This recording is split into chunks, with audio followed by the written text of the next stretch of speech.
Bom, gente, vamos começar. Antes de começar aqui com o Jefferson propriamente dito, eu já gostaria de fazer o convite para a próxima palestra que a gente vai ter no dia 9 de setembro, tá? É a professora, deixa eu só indicar mais uma, professora doutora Maria Tereza de Nóbrega, tá? Ela é geógrafa, lá pela USP, mestre e doutora em geociências pela Universidade de São Paulo. Ela vai falar sobre o papel da paisagem na análise ambiental. Acho que vai ser muito interessante a palestra da Maria Tereza, porque ela tem esse background de geologia e pedologia, né, que é extremamente importante para a gente começar a entender essa parte para manejar paisagens objetivando, né, buscando a paisagens multifuncionais, paisagens sustentáveis aí, né. Tem uma ciência aí que o pessoal está chamando de ciência nova, derivada da ecologia de paisagens, que é Landscape Sustainability Science, LSS, né, que é meio que tentando integrar todas as linhas da ecologia de paisagens, para a gente tentar manejar essas paisagens multifuncionalmente, produzindo serviços ecossistêmicos, conservando a biodiversidade, produzindo alimentos, produzindo os múltiplos benefícios que as paisagens trabalham. Então, a professora é especialista em solos, trabalha muito com solos tropicais, especialista em erosão, né, algo que acomete muito das nossas paisagens aqui no Brasil. O Jefferson vai falar sobre o Pontal também, acho que tem muita coisa lá de erosão, muitos problemas de erosão lá. E ela trabalha muito na bacia do Paranapanema. Então, acho que ela pode contribuir muito para a gente entender, né, o pessoal que trabalha aí no nosso campus, o nosso projeto mesmo tem uma abordagem aí no Alto Paranapanema. Inclusive, Cássia, você quer completar alguma coisa da professora Maria Tereza? Ela foi orientadora da Cássia, tá? Nossa professora lá no Centro de Ciências da Natureza. Você quer completar alguma coisa, Cássia? Eu acho que seria isso, Alexandre. Descreveu bem. Ela trabalha com a parte de fragilidade ambiental também. Vocês podem fazer depois perguntas futuras sobre isso. Vamos ver. A gente se vê na semana que vem, certinho. Ela vai adorar. Ótimo, muito legal, e muito obrigado para a Cássia por ter feito a ponte, para trazer essas outras visões, né? Eu estou trazendo várias visões de paisagem, várias visões de manejo. Muito obrigado, Cássia, por ter feito essa ponte aí. E muito obrigado, já adiantando, para a professora Maria Tereza, de ter aceitado o nosso convite aí, de participar desse nosso bate-papo. Bom, agora eu vou passar, então, para a apresentação do meu amigo Jefferson Lima, Jefelso, né? O Jefelso, ele é técnico agrícola, ele é geógrafo, ele fez mestrado lá na Universidade Internacional da Andaluzia, né, com o Glisman, né, um dos pioneiros aí da agroecologia. O Jefferson é uma das pessoas que é bem difícil de apresentar, porque ele é muito multidisciplinar. Lá nos idos do milênio passado, né, o Ale Ues, nosso amigo Alexandre Ues, tinha que dar um curso no Pontal e por algum motivo não pôde ir, falou, pô, Alexandre, vai lá no meu lugar, né? Falou, vai lá, tanque, no meu lugar, né, Jefferson? E aí ele pegou e eu falei, pô, eu vou, mas eu vou passar uns 4, 5 dias lá. Vou ficar lá no escritório do IP, lá no alojamento que o IP tinha e tal. Eu era aluno de graduação na época, né? E eu falei, pô, vou conversar com todo mundo ali, conhecer a região. Eu sempre, por trabalhar acho que com paisagem, eu gosto de ir para os lugares e ficar andando, rodando, conhecendo e tal. E eu peguei e colei no Jefferson um dia lá, e o Jefferson me levou, se não me engano, o nome da produtora era Dona Amélia, né, que tinha um café sombreado, né? Isso aí é milênio passado, né? Exatamente. E aquilo, eu acho que são poucas as pessoas, né? Eu imagino, o professor Henrique, por exemplo, é uma das pessoas ali no nosso campus, Jefferson, que tem essa habilidade também.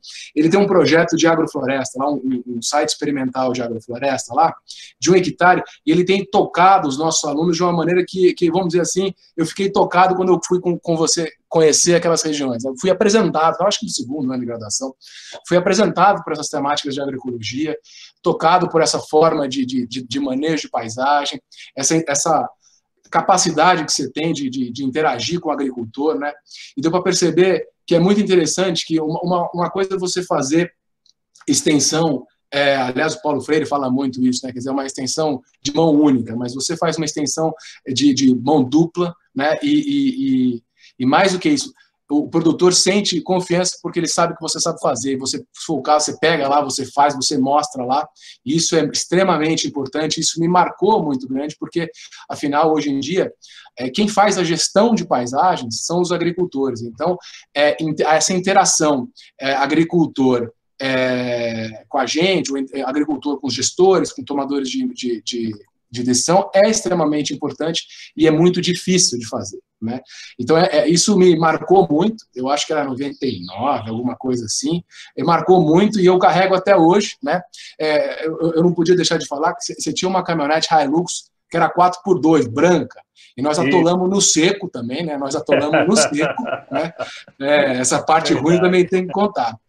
Mas assim, é muito legal porque o Jefferson não agrada só a gestão só lá na ponta, né? Eu estava no doutorado lá no Canadá e a gente recebeu lá na universidade a visita da Ivete Perfecto, né? Que é uma grande pesquisadora da área de agroecologia, da área de não era eu no volante não, Bursato. Certeza que era a Ivete é super forte, publica nas melhores revistas do mundo, ela e o Vandermeer, o marido dela, e toda a equipe dela lá em Michigan, são super tops na ciência. E foi muito engraçado, porque eu falei, poxa, eu conheço o Jefferson Lima. Ela parou o que ela estava falando para ficar uns 5 minutos elogiando o Jefferson, e eu acho que o Jefferson tem essa habilidade de cativar todos nós, né? Então, Jefferson, muito obrigado por ter atendido esse meu convite. Tenho certeza que eu aprendo sempre muito com você, então já agradeço desde já o convite e passo a palavra para você. Eu vou parar de dar o share screen aqui para a gente já passar a bola para você e você toca por aí, tá bom? Obrigado, meu amigo Alexandre Tanque. Então, gente, eu que agradeço a oportunidade de estar com vocês aqui, podendo passar um pouquinho do que a gente aprendeu nessa lida da vida, né? Fico extremamente contente em sempre poder aprender com vocês aí, sempre todo mundo tem uma diversidade enorme de conhecimento, isso me faz muito bem, sempre estou aí disposto em mais aprender, né? Compartilhando as coisas que a gente aprendeu no longo do caminho. E a proposta hoje aqui, eu falei para o Alexandre, que é mais um bate-papo. Eu sou um contador de histórias, na verdade, né? O que me deixa muito feliz quando eu vou ao campo é aquela parte do café, que você senta com o pessoal ali na roça, né? E você começa a ouvir as histórias dele. Isso é muito engrandecedor e esse conhecimento nos faz entender as coisas e como tudo isso se encaixa, né, nessa proposta de extensão rural. Contando um pouquinho para vocês também, como é minha formação de extensão, de onde ela vem. Eu, como o Tanque falou e o Alexandre falou, sou técnico agrícola, né? E o primeiro trabalho meu foi na Emater Paraná, lá em Itaguajé, extremo oeste, noroeste do Paraná, né? Ali perto do Rio Paranapanema e tal, bem na divisa com São Paulo. E nessa oportunidade, a Emater foi uma grande escola para mim de extensão rural, né? Eu novinho, com 18 anos, começando ali, você começa a sair da escola, do colégio agrícola, com um pensamento muito produtivista, de certa maneira. A função do técnico agrícola é ajudar a produzir, né? Aquela coisa toda. E nem sempre está focado na agricultura familiar, nem sempre a gente sai com esse modelo, né? Porque você aprende muito lá, negócio... o agronegócio, a produção de alta escala, né? Aquela coisa diferenciada do que a gente se encontra no tradicional. E você vai nessa formação sua um pouco com as lacunas vazias, você chega na Emater, isso foi em 90, poxa, você encontra uma empresa fantástica, né, naquela época, que te dá um pré-serviço, você fica um tempo ali para entender o que é extensão rural, para você compreender os mecanismos de comunicação, e eles fazem uma coisa interessante, você reúne todo mundo, você aprende. Naquela época a gente fazia álbum seriado, né? Fazia as lâminas para colocar no retroprojetor, que você tinha que escrever naquelas lâminas transparentes, coloridos, né? E você aprendia tudo isso, básico do básico, como se comunicar com o agricultor, como é que você faz a apresentação, era muito bacana. E você vai para o campo depois, fica lá uma semana, 15 dias, experimentando o campo com algumas missões e volta para a segunda etapa do pré-serviço. Então, isso te dá uma quebra naquela formação principal que você vem, né? Muito tosca, às vezes, muito ainda a ser lapidada. Eu vejo isso numa falta tremenda que se faz as empresas que contratam, muitas vezes, profissionais para trabalhar com a agricultura familiar. Eles não passam por um processo de quebra, vamos dizer, de amadurecimento, de trabalhar com aquele público em específico. E, às vezes, você tem uma ineficiência da extensão rural, não porque é a má vontade da pessoa, mas ele não teve oportunidade de formação para isso, para poder trabalhar com aquele público. E ele vem com a cabeça produtivista, ele vem muito com a questão de formar e não de ser formado, né? Isso que é interessante, porque a extensão é uma coisa fabulosa. Eu sou suspeito de falar porque eu amo a extensão, tal, fico assim de olhos lacrimejados quando falo da extensão, que eu lembro, porque você acaba vendo o aprendizado que se dá, essa duplicidade, né, que você tem na ida e na vinda das informações e do conhecimento que a gente adquire. Então, quando você percebe que as instituições estão trazendo profissionais para trabalhar com grupos familiares ainda, de certa maneira, despreparados, é um apontamento de insucesso, muitas vezes, de grandes projetos. Pelo um detalhe, você não adaptou as pessoas àquele público, eles não conhecem realmente como adaptar isso, e como conhecer isso, né? Eu digo que a Universidade de Botucatu, ela tem uma coisa muito interessante no último ano, que os alunos vão para lá fazer seu período de residência, vamos dizer assim, né? Passam um tempo no campo com a gente. Eu recebi vários alunos de lá. Na época, o professor Fernandinho, que hoje está também na UFSCar, né? Ele era professor lá, tinha alunos dele que me acompanhavam no campo, nessa coisa. O professor do Norder também, aí, que está com vocês, é um professor lá de Araras, né? Então, esse pessoal passava um tempo com a gente. E aí, é o que o Tanque fala, né? Você, com o Alexandre fala, você tem um despertar de carinho, de conhecimento por aquele público. E aí você começa a entender melhor o que é a sua atuação, o seu papel, o que é o papel de extensionista nessa vertente ampla de formação do novo público, né? De levar para eficiência produtiva, diversidade, de entender o olhar, eu chamo até de calibrar o olhar nessa situação. E eu defino assim a diferença entre um extensionista e o técnico, o engenheiro, né, propriamente dito. Há uma diferença bem clara para mim. Assim, eu faço uma alusão a isso para as pessoas entenderem, faço uma comparação a um técnico de televisão, sabe? Existe aquele... o cara tem uma televisão, certo? O técnico é aquele que... você tem uma televisão que quebrou, o cliente te chama para consertar a televisão, ele chega lá, pega a sua TV, identifica o problema, certo? Mostra para você o problema que é e vai lá e resolve e vai embora, deixa funcionando a televisão. Esse é o técnico tradicional, o engenheiro, os profissionais tradicionais que eu vejo por aí. O extensionista, ele faz o mesmo trabalho, ele vai lá, identifica o problema que tem a sua TV, ele conserta ela, tal, da mesma forma, tal. Só que aí, além do mais, ele te explica por que aquela televisão estragou, né? Como evitar que aquela televisão possa estragar novamente. Ele te fala que, além de tudo, naquela televisão tem programas interessantes que você pode levar para sua família, para sua esposa, né? Que você possa procurar outras finalidades que tenha dentro dos programas que estão ali distribuídos. Então, é um ser mais completo, entende? Esse é o extensionista. Essa é o profissional que a gente quer trabalhando, né, com a agricultura familiar.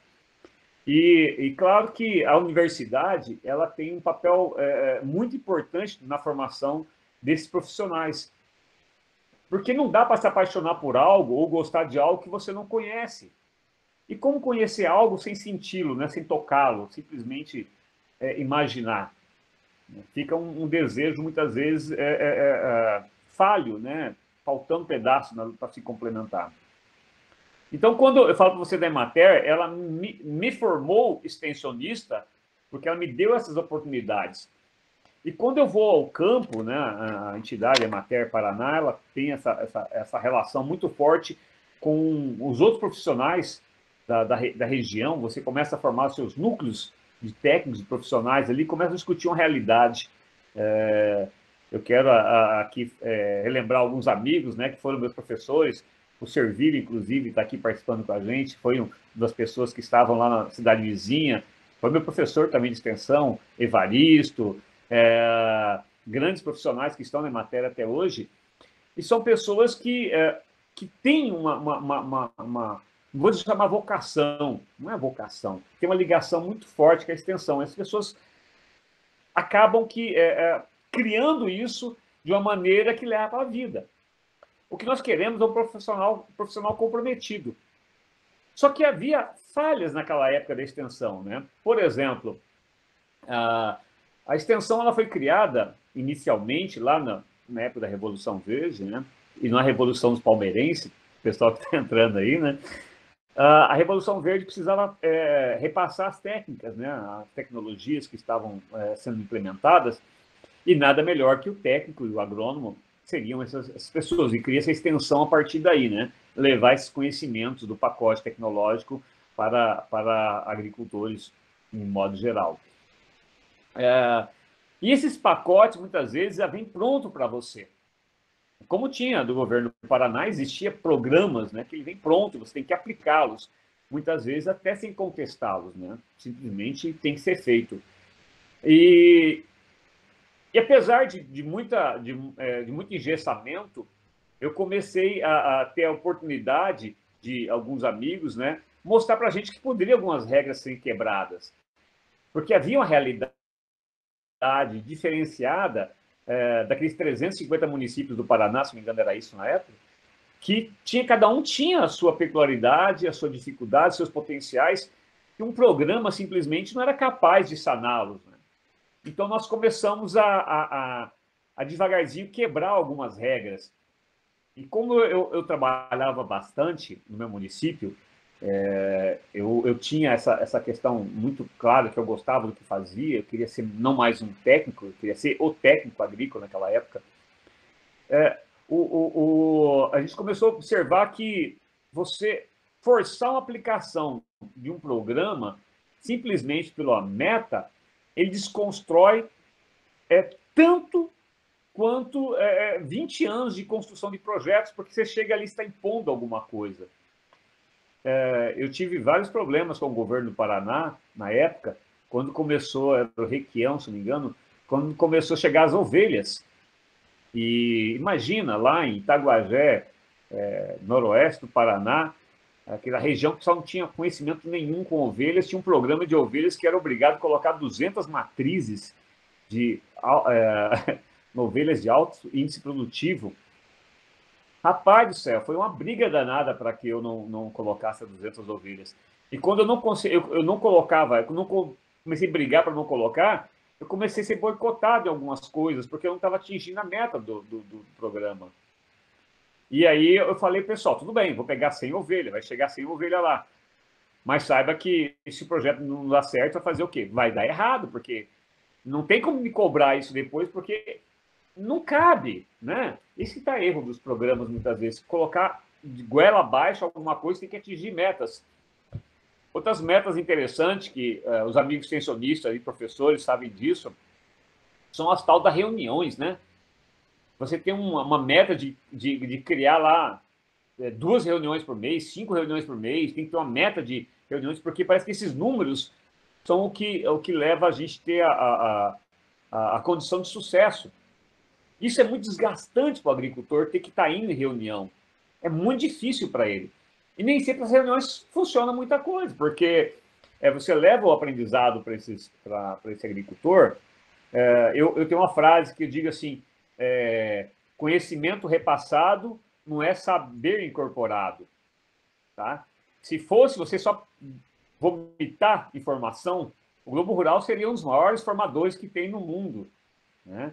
Então, essa questão de você passar informação somente, como alguns cursos, N cursos que eu já participei, que vi para acontecer, é um desperdício de energia, porque falta o depois, o dia seguinte, que é o extensionista, sabe? Quando você dá capacitação para os agricultores, o importante está no dia seguinte, é você estar lá com ele, sentindo se ele tem condição de vontade de fazer aquilo que está aprimorado, mostrado para ele, e se ele está no tempo de fazer isso também, se é o processo dele, ele está no processo para fazer isso. Então, a mudança de comportamento desejado, nem sempre ela é aquela que acontece no mesmo tempo que você deseja, que o programa deseja.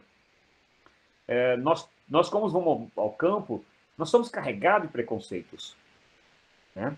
Carregados. E o preconceito não é contra negro, não é contra não é homofobia, não é... O preconceito é aquilo que você leva pronto, né? A solução do processo, o saber pronto. E você tirar esse preconceito e chegar lá para conversar, é um exercício difícil, sabe? Até hoje a gente erra tentando levar soluções para aquele que não está pedindo, muitas vezes. E você entender qual que é a necessidade do agricultor é uma tarefa árdua, sabe? Você tirar isso e entender realmente qual que é o seu papel ali. Muitas vezes o seu papel não é levar para ele e falar quantas sementes cabe por metro, qual a variedade melhor. Às vezes o seu papel é anterior a isso. É dinamizar ele com a sua família, né, na construção de algum sonho. Esse é o extensionista. Não é dar o número que o programa precisa lá, né, para poder fazer cumprir as metas. Às vezes, você se identificar nisso, saber qual é o seu papel naquele processo de organização das famílias, dos grupos, né, é bastante interessante. Eu depois que tive essa vivência na Emater, desenvolvi alguns projetos lá, aprendi muito sobre o manejo integrado de pragas, né, que o algodão na minha região ele era uma cultura tradicional, se usava muito veneno, usava-se 12, 13 aplicações, e com o manejo integrado de pragas, que você faz ali a observação do índice de pragas de determinados insetos, a gente começou a trabalhar a diminuição disso e eventualmente, melhorar a renda do produtor, né, a receita dele. Melhorar a receita de uma forma produtiva e também diminuindo os custos. E aí nós começamos a trabalhar as técnicas, né, que é difícil. Você catar, sabe, interessante que você romper com alguns valores, alguns conceitos, alguns paradigmas, né, para que você tivesse um trabalho antecipado de controle, né, do tal do bicudo que surgiu na época lá, que é um inseto que ele faz a ovoposição no gasulo, que a gente chama gasolinha, ou no botão floral, depois o botão floral cai ao solo e depois que esse inseto vai completar seu ciclo, mas ele está no solo, não tem nada que atinge ele, né? Ele está fora da planta e tal. E aí depois ele tem novamente 3 dias, ele nasce, né? Porque ele nasce, 3 dias ele começa a alimentar e reproduzir, é muito rápido. E o dano econômico é altíssimo. E a gente começou a trabalhar a coleta dessas gasolinhas antes do bicho nascer, sabe? E o pessoal achava engraçado, né? Pô, o cara passa o dia lá coletando, né, as gasulas no solo para poder eliminar uma parcela e outra parcela colocava para ver quando ia eclodir para você entrar com a aplicação. São técnicas interessantes. Mas para o agricultor entender isso não era fácil, né? Aí entra as unidades demonstrativas, unidade de observação e todo aquele processo de fazer. Que o Alexandre fala de fazer junto, né? Você está ali com o produtor fazendo junto com ele e para ele acreditar em você, sabe? Você tem que estar disposto a errar com ele. E você não chegar para ele e falar que você sabe a solução daqui. Não é de solução, olha, vamos tentar junto achar alternativas, né? É aquela coisa de não levar ao pronto. É bastante interessante isso. E você começa o pessoal... quando eu comecei a fazer lá, acho que foi em 96, 95, eu me lembro bem, ou talvez antes, o Super Magro. Eu conheci o Magro, né, que era o cara que desenvolveu o Super Magro, é um biofertilizante. Eu fui, inclusive, lá conhecer ele, na época ele estava vivo ainda. lá no Rio Grande do Sul. E quando eu começo a elaborar o Super Magro, que vai diversos produtos, entre eles sangue de boi, sabe? Mel, que mais que é lá que eu me lembro? Além do sangue, tinham outras coisas que era leite, né? O pessoal fala, pô, isso parece uma macumba, né? Uma coisa assim totalmente fora do processo natural. Você começar a pessoal entender que aquilo é os elementos, né? Que vai melhorar. Então você lida com muitas coisas interessantes na vida com esse agricultor. E tem histórias fantásticas que eu posso depois contar, se haver tempo, né? Porque que traz esse aprendizado para nós, né? De como ele enxerga as coisas, como você chega pronto para falar outra para ele. E quando você e com o tempo ele vai a experiência me traz a ficar mais calado e ouvir antes de falar, sabe? E você começa a perceber que o aprendizado, a visão dele, muitas vezes, não é errada. Ela só está um pouco mal localizada. É só você começar a calibrar as coisas para que elas possam fluir. Eu chamo isso de calibrar o olhar, né, do profissional. Mas, claro, precisa de tempo de serviço e, às vezes, a gente aprende com os outros, né? Muitas vezes, na maioria das vezes. Eu fiquei muito estressado com o governo do Paraná na época, um amigo Servilho vai lembrar disso, que eles estavam preocupados em fazer campanhas, de programas, e eu queria ajudar o agricultor a desenvolver. E foi que em 96, o Zé Rainha, na época do Movimento Sem Terra, me convida para ir para o Movimento Sem Terra, desenvolver o trabalho com os agricultores lá, criar uma cooperativa. E eu decidi ir, porque eu estava frustrado totalmente, porque eu fazia tudo que era correto dentro da técnica. Sabe? Eu buscava a tecnologia, lia, aplicava as coisas, mas o negócio não andava, não havia desenvolvimento. E o governo queria, muitas vezes, somar somente na foto as coisas. Eu falei, poxa, não pode ser assim, tem que ser diferente, né? Então, vamos... Quando eu, conhecendo um pouco o movimento social, o Zé Rainha me convidou, tá? Eu falei, poxa, é um bom momento para que eu possa fazer o que eu quero, né? Diferente de ficar vinculado a uma instituição que me poda muitas vezes e me limita. Apesar que na Emater eu tinha os chefes ali da região de Maringá sempre me deram muita liberdade pela modo da minha maneira de ser mesmo, né? Acabou me levando para isso, eu tinha bastante liberdade, mas ainda assim a instituição me limitava enquanto organização governamental. E quando eu vou para o Movimento Sem Terra, eu começo lá em 96 para 97, eu começo a ver umas coisas bastante interessantes de luta, de aprendizado, de informação, de formação das pessoas, né? A minha formação como militante, inclusive, de entender como é que essa questão econômica, que eu não entendia muito a possessão da terra, eu começo a aprender tudo sobre isso. Inclusive, em 97, eu vou para Cuba, né? Conheço lá, tem um outro aprendizado fantástico. E aí, uma coisa interessante que me chamou muita atenção até os dias de hoje é o acampamento. O acampamento, sabe, do Sem Terra, dos assentados de reforma agrária, que fica na beira da estrada, 4, 5, 6, 7, 8 anos na beira da estrada, lutando por terra, né? Coisa bastante interessante. É o lugar mais solidário e de formação que eu pude encontrar. Vocês não têm ideia que tamanha solidariedade que existe nesse lugar. E organização, porque eles se definem grupos familiares, né? Dividem em grupos ali, cada barraquinho tem um número ali que pertence a um grupo, e esse grupo tira uma pessoa, um representante do grupo, que vai para um núcleo, né? E nesse núcleo tem o núcleo de educação, de saúde, de negociação, de frente de massa. Nossa! E ali todo mundo realmente segura a mão de todo mundo. É difícil, mas é difícil para todos se colaboram. Não falta comida, né? Por mais difícil que seja, todos estão ali se colaborando. As crianças estudam, eles lutam pelo estudo, eles lutam pelas condições que estão ali. E aí, como profissional, né, você começa a ver a esperança e a vontade deles de fazer a mudança. porque os caras vêm numa situação muito difícil e lutam pela terra e querem ser agricultores. E fala, poxa, isso é fabuloso, né? E aí, o Instituto de Terras na época, o INCRA, né?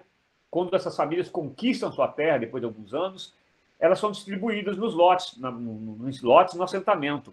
De, sei lá, no caso, a Ribeirão Bonito, por exemplo, 193 famílias, né? Assentadas.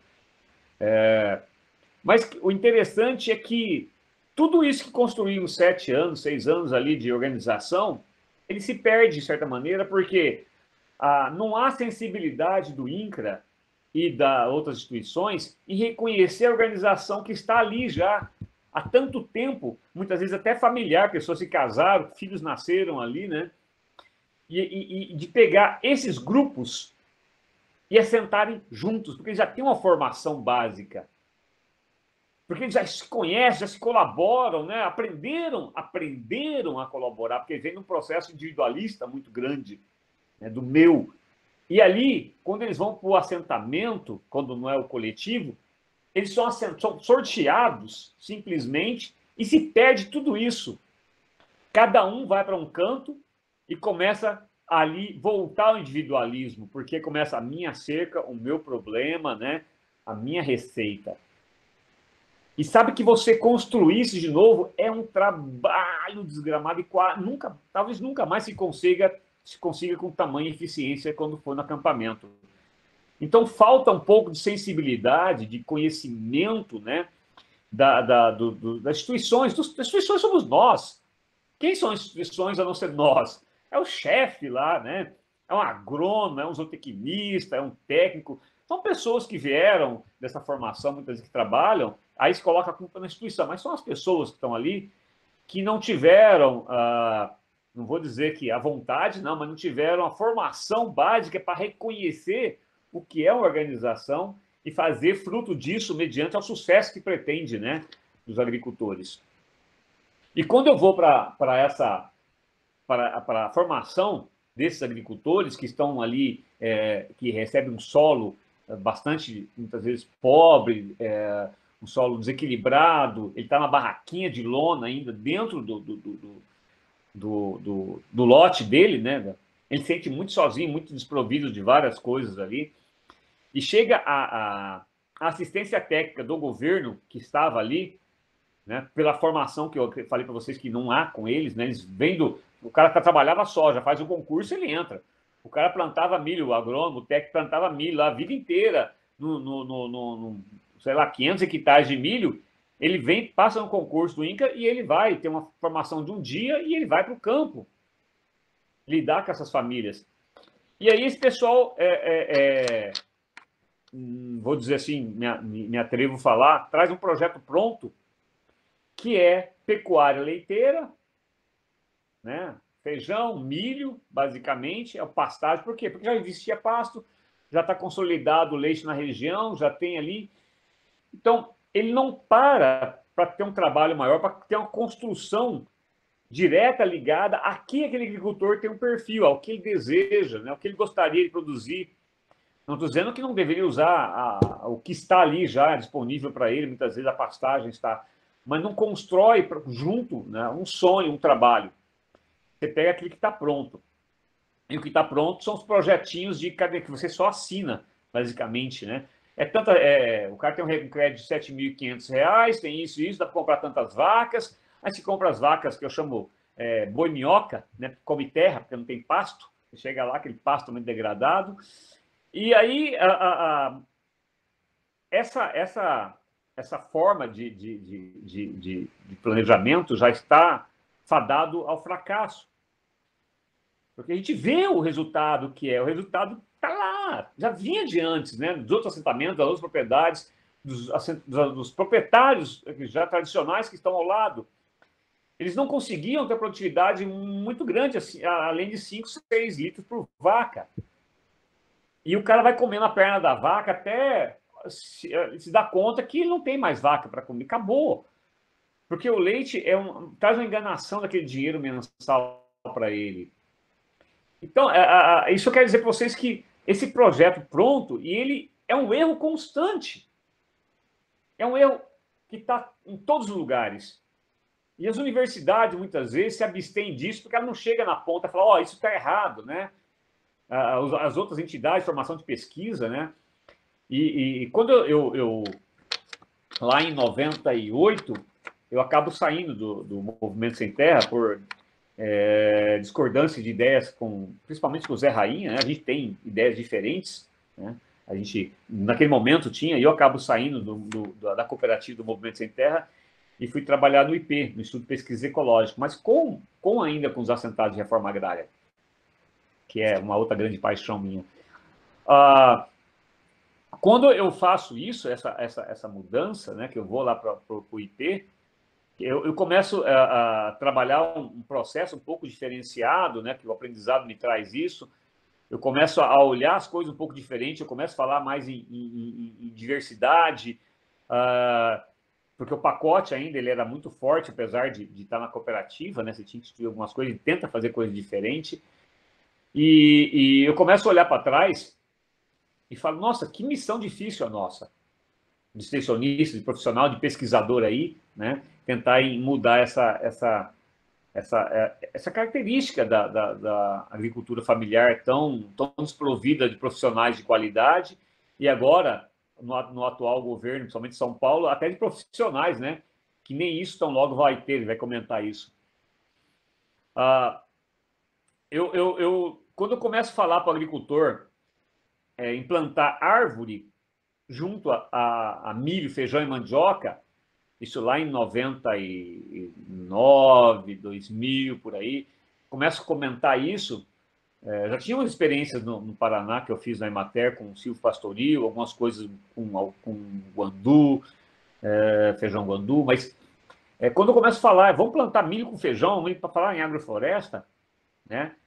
Não era fácil, não é como hoje, que todo mundo aí é agrofloresteiro, safra, é uma coisa conhecida, né? Naquela época, eu comecei a plantar com eucalipto. Para eu poder falar em sistema agroflorestal, eu falava de eucalipto. Era a ferramenta que eu tinha, por quê? Porque o eucalipto, ele queria eucalipto. Porque é importante para ele o eucalipto, seja para rendimento da madeira, que seria para lenha, ou para utilizar mesmo na propriedade, nas cercas, né? Então, era algo de alto valor agregado. Então, eu falei, para que plantar eucalipto em modo comum, 2x2? Vamos espaçar um pouquinho mais, vamos deixar ele engrossar um pouco mais, vamos plantar no meio milho, feijão, né, mandioca. E de vez em quando eu colocava algumas árvores, como o ingá, usando a justificativa que ele era uma leguminosa e ela ia fertilizar o solo. E quando ele tirasse aquele eucalipto, não ia ficar uma coisa tão feia, ia ter uma boniteza melhor, né? A coisa ia ficar melhor. E isso ia atrair pássaros e outros animais e insetos que iam ajudar a colaborar ali com o consumo das potenciais pragas que ele tinha, os potenciais inimigos naturais, né, que alguns chamam amigos naturais, que estariam ali colaborando com o processo. Mas isso levou, assim, tempo para as pessoas conseguirem entender isso, né? O Grupo Rural não falava tanto, né? Ninguém estava falando tanto, e nós querendo despertar para os sistemas agroflorestais, que não era nada novo, porque você pensar no passado, vai ter na minha avó, alguma coisa se fazia, esses consórcios mais ou menos aí. Com essa peculiaridade, dificuldade dele entender, né, ele vai dando abertura para nós, o processo vai se elevando, aí eu chego no Café com Floresta, na época, né? E eu comecei lá com a dona Amélia, que o professor Alexandre fala, né? A dona foi a primeira área que eu plantei café com floresta, na Tucano, e foi muito interessante, porque quando eu falei para ela, tinha manga na área, eu falei, dona Amélia, eu plantava já alguns bosques florestais, de eucalipto, outras coisas, se a gente plantar café, eu queria plantar café, ela falava para mim café, que eu saio de café, e eu peguei essa oportunidade, se eu plantar café no meio dessas mangas, será que a gente pode fazer um combinado aí? Ela falou, vai dar certo isso? Eu falei, dona Amélia, certo eu não sei se dá, mas a gente pode tentar, mas pode ter esses potenciais, isso, e a senhora vai deixar de cortar, ficar roçando esses carrapichos que nascem no meio aí do seu cafezal, né? Que tinha um carrapicho danado. E assim nós plantamos, sabe? O café lá no meio, né? Fizemos uma coletiva até, na época, o Cláudio Pádua, na época, trouxe seus alunos lá de Brasília, né? Plantamos em coletivo, todo mundo lá, um mutirão, plantamos café. Rapaz, e deu o azar, que ele fala assim, A gente esquece de considerar que merdas acontecem, né? A agricultura é assim. Nossa senhora, você não adianta. É tudo muito bonitinho no papel. A prática, as coisas, merdas acontecem. E deu uma seca, rapaz, em outubro, que parecendo agora, e morreu café para arrebentar. E já me quebrou as pernas, né? Puta, o negócio não tá dando certo. Vai dizer que é é a manga que não está funcionando, né? Aí nós voltamos a replantar e o café ficava pequenininho, né? Desenvolvendo, né? Lento, o café é uma coisa que cresce lento. E os vizinhos, vindo aqui para Dona Amélia, falavam assim: Ô, Dona Amélia, que variedade de café que é esse aí? É café tatu? Não sai do buraco, né? Então, e o agricultor vê isso, plantar café com manga. Onde se viu esses caras inventar essa coisa, né? E é legal, porque com o tempo, né, a insistência nossa não foi porque ela acreditava em mim. A Dona Amélia não entendia o que eu falava sobre as potencialidades da colaboração entre as plantas. Não é isso que ela entendia. Ela entendia que eu estava com ela lá. Ela sabia que era na semana que vem eu ia voltar lá. Eu ia estar lá conversando com ela, entendendo o erro e o acerto junto. Era essa confiança que estabelecia ela enfrentar os vizinhos, falar para ela essas coisas, né?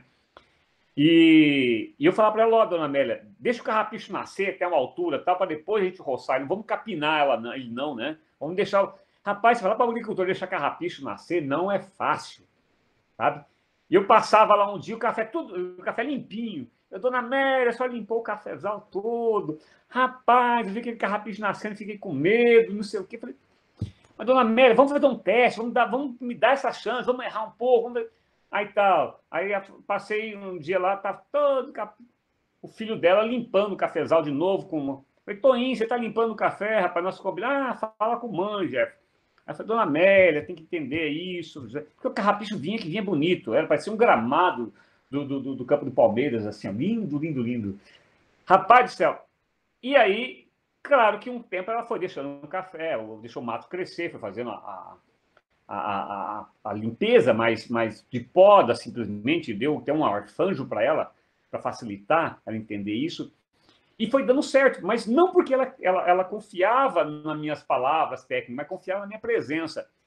E depois ela comentou uma coisa comigo muito interessante. Ela falou assim: Jeff Fels, nós chamamos de Jeff Fels. Jeff Fels, agora, olha, o pessoal que tirava sarro do meu cafezinho tatu, agora quer vir aqui, ó, querendo tomar do meu cafezinho. Todo mundo querendo tomar do meu cafezinho tatu. Mas aí não dou, não. Aqui, ó, agora é meu café.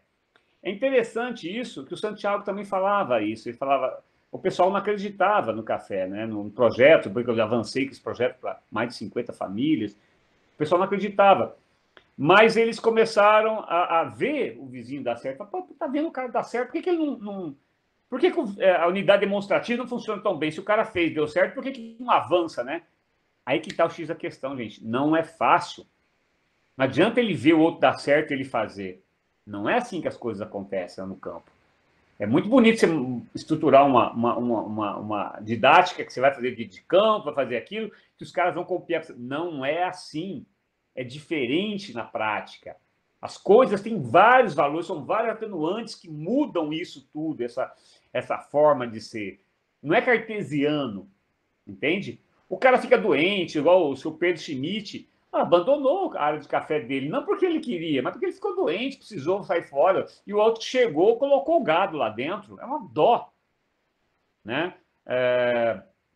E às vezes a gente quer facilitar as coisas, por exemplo, que não é bem legal, mas tem que provocar erros, sabe? A gente provoca, eu chamo de erros pedagógicos. O Santiago me perguntava, Jefferson, essa planta aqui, esse pé de ingá, por exemplo, ou de mutamba, ele não está. Será que ele vai dar certo com o café? Será que ele vai colaborar com o café? Tá? Porque tinha uma diversidade grande de árvores no sistema, né? Eu falava, rapaz, não sei, mas eu sabia. Sabe? Eu sabia que ele dava certo ou não dava certo. Eu sabia, mas falava, não sei, vamos descobrir juntos. Né? E aí ele me falava, olha, acho que não está dando certo essa planta aqui. Eu realmente não está dando certo. Mas é uma descoberta dele que ele passa para os outros. Não sou eu não sou protagonista, não é a instituição, é ele protagonista. Porque ele é um reprodutor das coisas, né? Ele que vai disseminar isso enquanto extensão rural. E aí, quando você começa a trazer, uma crítica que eu faço a alguns processos, quando você quer facilitar a coisa dar certo, você vai lá no pega um solo de um pH muito baixo, de 2 ppm de fósforo ali, um pH, um solo muito difícil de você lidar, né? E você chega lá com fosfato de rocha, chega lá com iorim, chega com as coisas, porque a agricultura orgânica permite isso. Aí você vai lá acelerar esse processo para ter resultado. Quantos cabem nisso, gente? Quantas pessoas cabem para esse sucesso? Para quem que é o sucesso? É para o agricultor ou é para você ou para a instituição? Entende? Porque aquele negócio não é reproduzido, não consegue se reproduzir, porque ele depende de algo que vem de fora. E quando em agroecologia, os sistemas agroflorestais, a gente fala, vamos procurar todos os elementos que estão disponíveis para que ele possa colocar isso.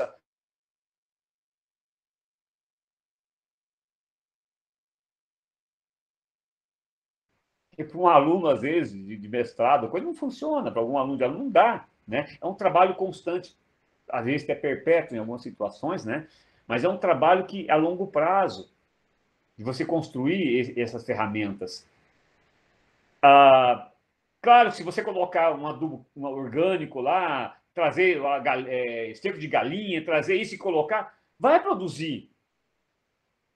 Vai produzir para aqueles produtores que estão no seu projeto. Mas quantos podem fazer isso, pagar, tirar o dinheiro do bolso, pegar o leitinho e vai comprar o esterco de galinha? O difícil é você pegar aquela realidade e transformar ela. Esse é o desafio da pesquisa, da universidade, do extensionista. Tá? Não que ele não possa utilizar algumas coisas que estão prontas, claro que pode, mas esses são adendos que podem ser feitos, né? Por exemplo, lá no Pontal, meus amigos seguem com o projeto Café com Floresta, né? Eu tenho, graças a Deus, aí vários estagiários que montaram áreas, tive na Bahia, sistemas Café com Floresta, mas entendo que o café era o coadjuvante disso. Era o pretexto que eu tinha para trabalhar um sistema produtivo diferenciado que eles estavam ali.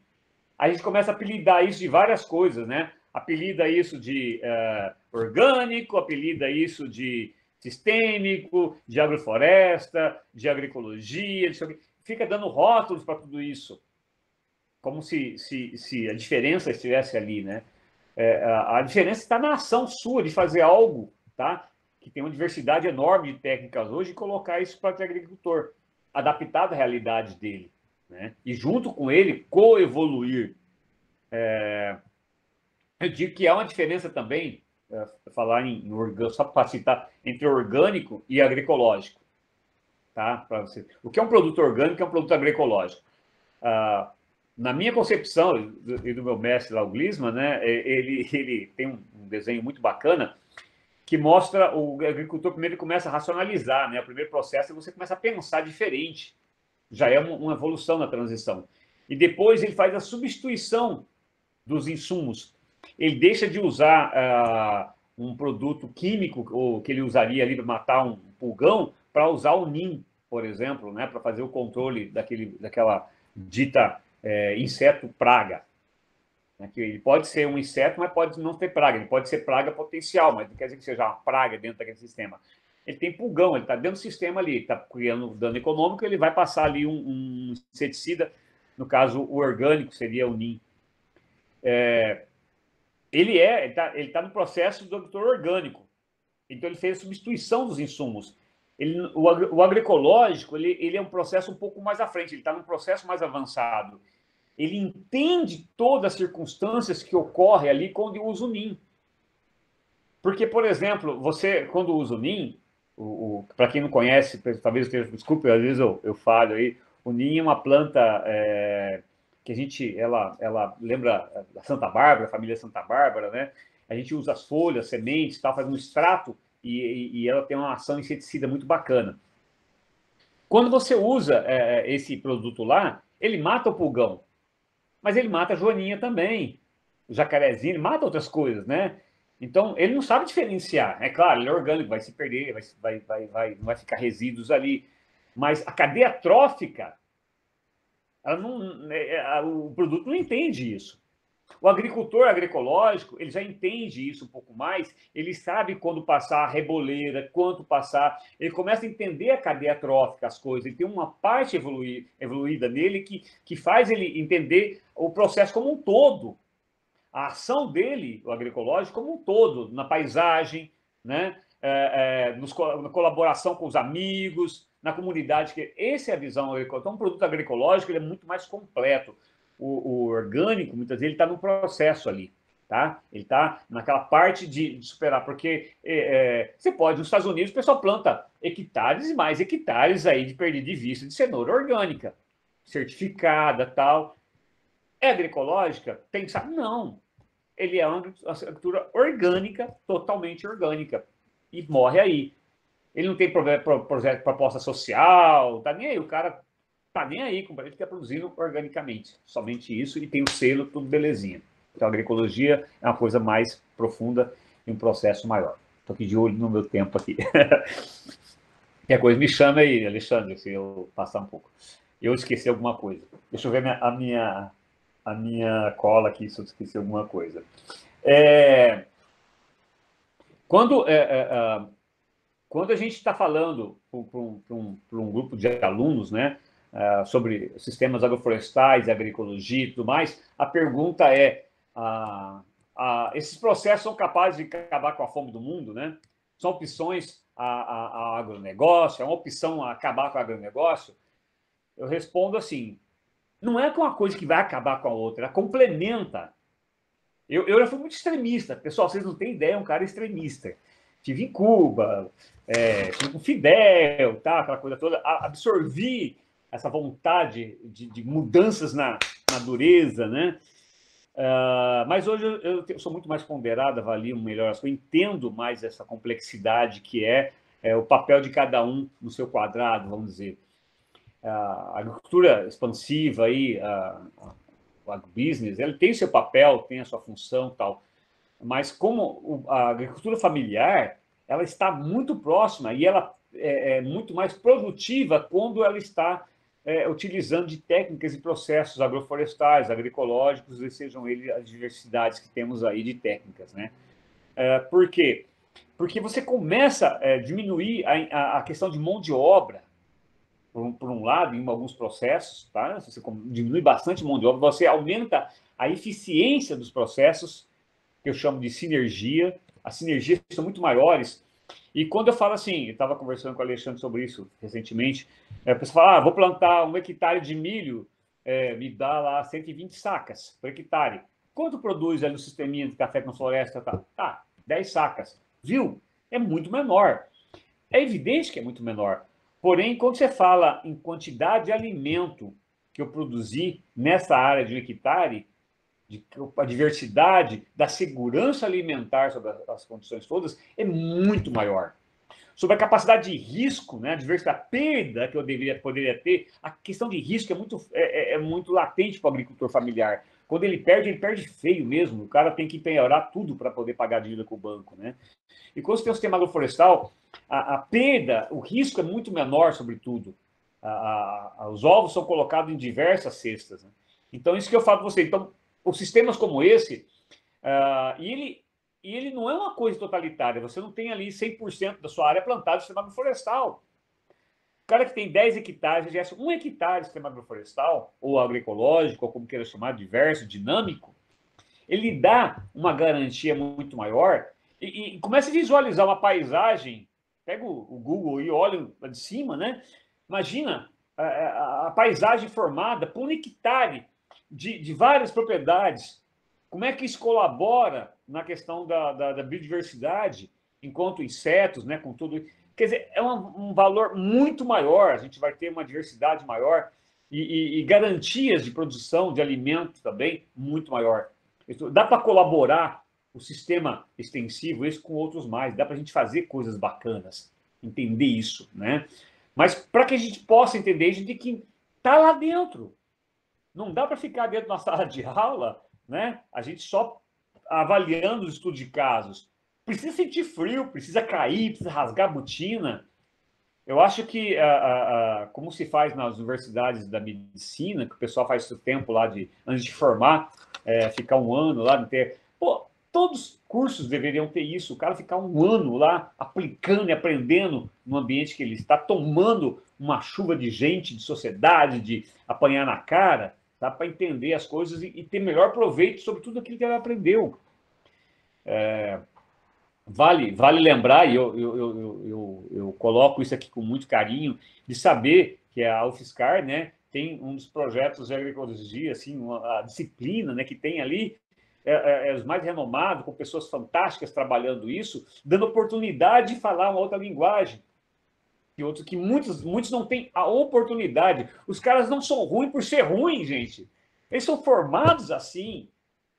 Então, hoje eu compreendo debater, eu sei debater com pessoas do agronegócio, porque a capacidade dele de enxergar é diferente da minha. Nós somos contrários a algumas coisas, mas não somos diferentes na totalidade, porque a gente busca muitas vezes a mesma coisa. Mas somos contrários nas umas visões, porque o nosso campo de aprendizado foi outro. Né? Então, a gente tem que ter tolerância, entender o diferente, tá? Pela condição do meio que ele foi feito, que ele foi criado. Então, vocês são privilegiados de ter professores aí que estão levando com outras alternativas, outra linguagem, outros métodos. Eu hoje conversava recentemente com uma amiga, quando eu montei uma associação lá na Ribeirão Bonito, diferenciado de tudo aquilo que daria muito certo. Aí eu me venci, mudei para me adequar ao processo. Se fosse hoje, eu nunca teria mudado, eu teria continuado. E as pessoas comigo vão falar, não, continue fazendo o que você está certo, acredite no que você faz, né? Que você pode mudar esses engessamentos que existem aí. Eu digo que muitas vezes muda-se o cachorro, mas a coleira é sempre a mesma. Né? A gente fica naquela coisa, naquela prisão. Então, assim, eu sou um formador de formadores. Eu acho que o meu papel hoje, que eu gosto de estar aqui falando com vocês, é para ajudar na formação de quem vai formar. Porque a grande mudança está naqueles que estão por vir aí. Os próximos jovens que estão para fazer, né, a grande mudança são os que estão vindo aí. Mas para isso nós temos que dar exemplos, nós temos que separar nosso lixo, nós temos que usar material descartável para poder... todo mundo pode ter um copo descartável, um copo reutilizável, que seja, descartável não, perdão, um copo reutilizável, não descartável, né? Eu tenho meu copinho de voa, então a gente pode ter isso, selecionar separar seu lixo, não importa se tem coleta seletiva ou não. Essa mudança tem que ser feita. Como é que a gente quer fazer mudança se não dando exemplo para os menores ali? Os meus sobrinhos vêm em casa, eles falam assim para mim, eles falam assim, tio, o senhor é o único cara que eu conheço que realmente faz o que fala. Porque eu sou Caxias em algumas coisas, né? Agora também tem que ter liberdade. Pô, eu vou deixar de tomar Coca-Cola? Uma Coca-Cola? Não pode tomar refrigerante? Não é assim as coisas, né? Esse extremismo faz mal. Como é que eu vou tomar minha Cuba Livre se eu não colocar uma Coca-Cola dentro? Entende? Então, a gente não é tanto para o verde, não é tanto para o amarelo. Vamos ter um meio de campo, mas... claro, eu posso estar errado. Gente, posso estar errado. Não tenha dúvida disso. Amanhã eu posso descobrir isso. Mas hoje é o que eu penso, hoje é o que eu acredito, hoje é a pessoa que eu sou. Mas daqui a pouco eu posso aprender diferente e falar, nossa, não sou mais isso. Né? Estou mudando o meu conceito porque o aprendizado que eu tive mudou. Alexandre, estou 57 minutos aí falando. Vai aí, toca aqui mais se eu falei alguma coisa nas perguntas ou nos amigos, abrem aí as prosas. Poxa, Jefferson, eu acho que você fez uma fala aí que eu mesmo fui anotando algumas perguntas aqui, eu acho que eu tenho umas 15. Não sei como é que nós vamos fazer, porque era melhor nós tomando uma Conte gelada lá em Teodoro Sampaio, mas já que não Nossa vai... Senhora! Mas eu acho que, assim, a gente podia abrir para perguntas, e eu vou começar primeiro, já que eu estou coordenando, né? Assim, eu sempre penso muito essa questão e você mencionou algumas vezes, né? Poxa, por que o cara que está com uma agrofloresta que deu certo ali não está expandindo para o resto da propriedade, né? Eu lembro uma vez que a gente estava trabalhando num projeto de extensão com a agrofloresta, e a gente foi numas agroflorestas aqui na Cooperafloresta, na Barra do Turvo, que são super bonitas, né? Uhum. E aí eu lembro que um produtor aqui de Ribeirão Grande chegou do meu lado e falou assim, rapaz, tem que ser muito pobre para plantar assim, né? Eu falei, porra, eu tive um choque. Eu falei, caramba, eu estou olhando a mesma coisa, mas estou vendo coisa diferente desse cara, né? É, e quer dizer, e aí a gente já conversou algumas vezes sobre isso, que eu sinto que a gente, do ponto de vista acadêmico, a gente está falhando muito na pesquisa de agroecologia, né? A gente não tem números quantificados, bem quantificados, para a gente pegar e falar, olha, produz isso, tem aquilo outro, tal. Então eu sinto muito medo, porque o produtor vê um modelo, um pacote tecnológico mastigado, simples e que dá dinheiro, né? E aí o produtor vê um outro pacote tecnológico que a gente está chegando, que às vezes tem uma propriedade piloto para ele dar uma olhada, às vezes não tem, né? E ele fala, poxa, eu tenho que acreditar nesse cara, mas esse cara não tem nenhum número, esse cara não tem nada. E aí ele olha e fala, tem que ser muito pobre isso aqui. E aí eu fico pensando em quais são as potenciais ferramentas que a gente pode usar, não para convencer, como você falou, mas para construir junto, né? Você sabe que a Kika fez doutorado lá no Pará, e lá eles têm a agrofloresta como um pacote tecnológico, né? É um pacote tecnológico. Eu vi o extensionista tirar o chapéu da cabeça do produtor, botar no chão e falar, você vai botar o adubo aqui, nessa distância do pé. Cara, é mastigado, não tem quem... O cara tira o chapéu, bota lá e ele vê, né? Tem um pouco essa questão eles não são orgânicos, eles são agroflorestais. Eles adubam, eles são preocupados com a produção. Tem um baita efeito colateral que tem até árpia dentro das agroflorestas deles, né? Então, biomassa sim, cheio de bicho dentro e tal, mas eles adubam. Se tiver que esprear com alguma coisa, eles espreiam e tal. Mas aí eu queria te fazer uma pergunta muito pontual, assim. Dentro desse conceito de diversificar a produção das agroflorestas, etc., o que você acha da gente incluir nessa diversificação de produção a produção de água, por exemplo, né? Ou a produção de fixação de carbono? Como é que você acha que o pagamento por serviço, o que você acha do pagamento por serviço ambiental e como é que você acha que o pagamento por serviço ambiental pode ser incorporado dentro desse processo de extensão, ou se pode ou não, dentro desse processo de extensão, dentro desse processo de conversão longo prazo para a agroecologia, para o cara começar a ter esse olhar e trabalhar com a agrofloresta mais propriamente dito? Perfeito, Alexandre. Primeiro que eu vejo o pagamento de serviços ambientais uma coisa bastante interessante, sabe? Eu acho ele uma situação que o pessoal às vezes pensa assim, vai cobrar mais, a sociedade vai pagar tanto, né? Tem uma coisa muito diferente do que a gente entende como serviços ambientais e que pagamento que é dado a esse, né? Por exemplo, as nascentes que estão aí, vamos falar de água, por exemplo, produção de água. Quem é que cuida das nascentes? Deveriam cuidar? São os agricultores. Estão nas propriedades, as nascentes, né? Quando você tem essa seca, que as pessoas começam a valorizar a água quando ela não vem mais na torneira, né? O valor da água está na torneira. Se ela não vem, ela tem valor. Caso contrário, deixa aberto, né? Deixa a coisa rolar, valor. Então, o serviço ambiental, de modo geral, que ele ocorre, o agricultor nunca recebe por ele. Não recebe. Ele nunca vai passar anos e anos, mas também muitos deles falam assim, eu não recebo o serviço ambiental, mas quando eu crio um problema, eu sou bem cobrado por isso. Mas também não é bem cobrado por isso, não, porque a gente vê os grandes agricultores, falando de agricultores plantation, aí as áreas, morro, despelados, nascentes que sumiram, né? Sem sinal nenhum. Aqui no Vale do Paraíba, a coisa acabou totalmente, você vê que não só morro pelado. Depois, se você puder me deixar uma complementação na sua fala aí, por favor, tá? Claro, meu amigo. Para que você terminar, aí você me passa a palavra. Perfeito. Então, essa questão do serviço ambiental, eu acho que ela é muito oportuna e ela deve acontecer. E quando você fala em sistemas agroflorestais, Alexandre, e agroecológicos, esse processo ele é muito amplo em serviços ambientais, certo? Ele produz água, ele produz carbono, ele produz natureza de forma geral, ele serve de trampolins ecológicos para vários pássaros, né, que preserva a biodiversidade que está lá na matriz. São uma tamanha quantidade. Infelizmente, a sociedade, que chama sociedade, que seria o governo, representante da sociedade é o governo, né, que deveria apoiar essas ações, ela não acontece. Vai você, pequeno agricultor, quais são os créditos que são levados para a agricultura familiar aí, para ele pegar dinheiro para montar um sistema agroflorestal ou montar um sistema agroecológico? Ele tem que convencer um batalhão de agrônomos, de banqueiros, de pessoal para poder pegar o dinheiro, porque não existe dado, segundo ele, que faça garantias que ele possa retornar esse recurso para ele, para o banco.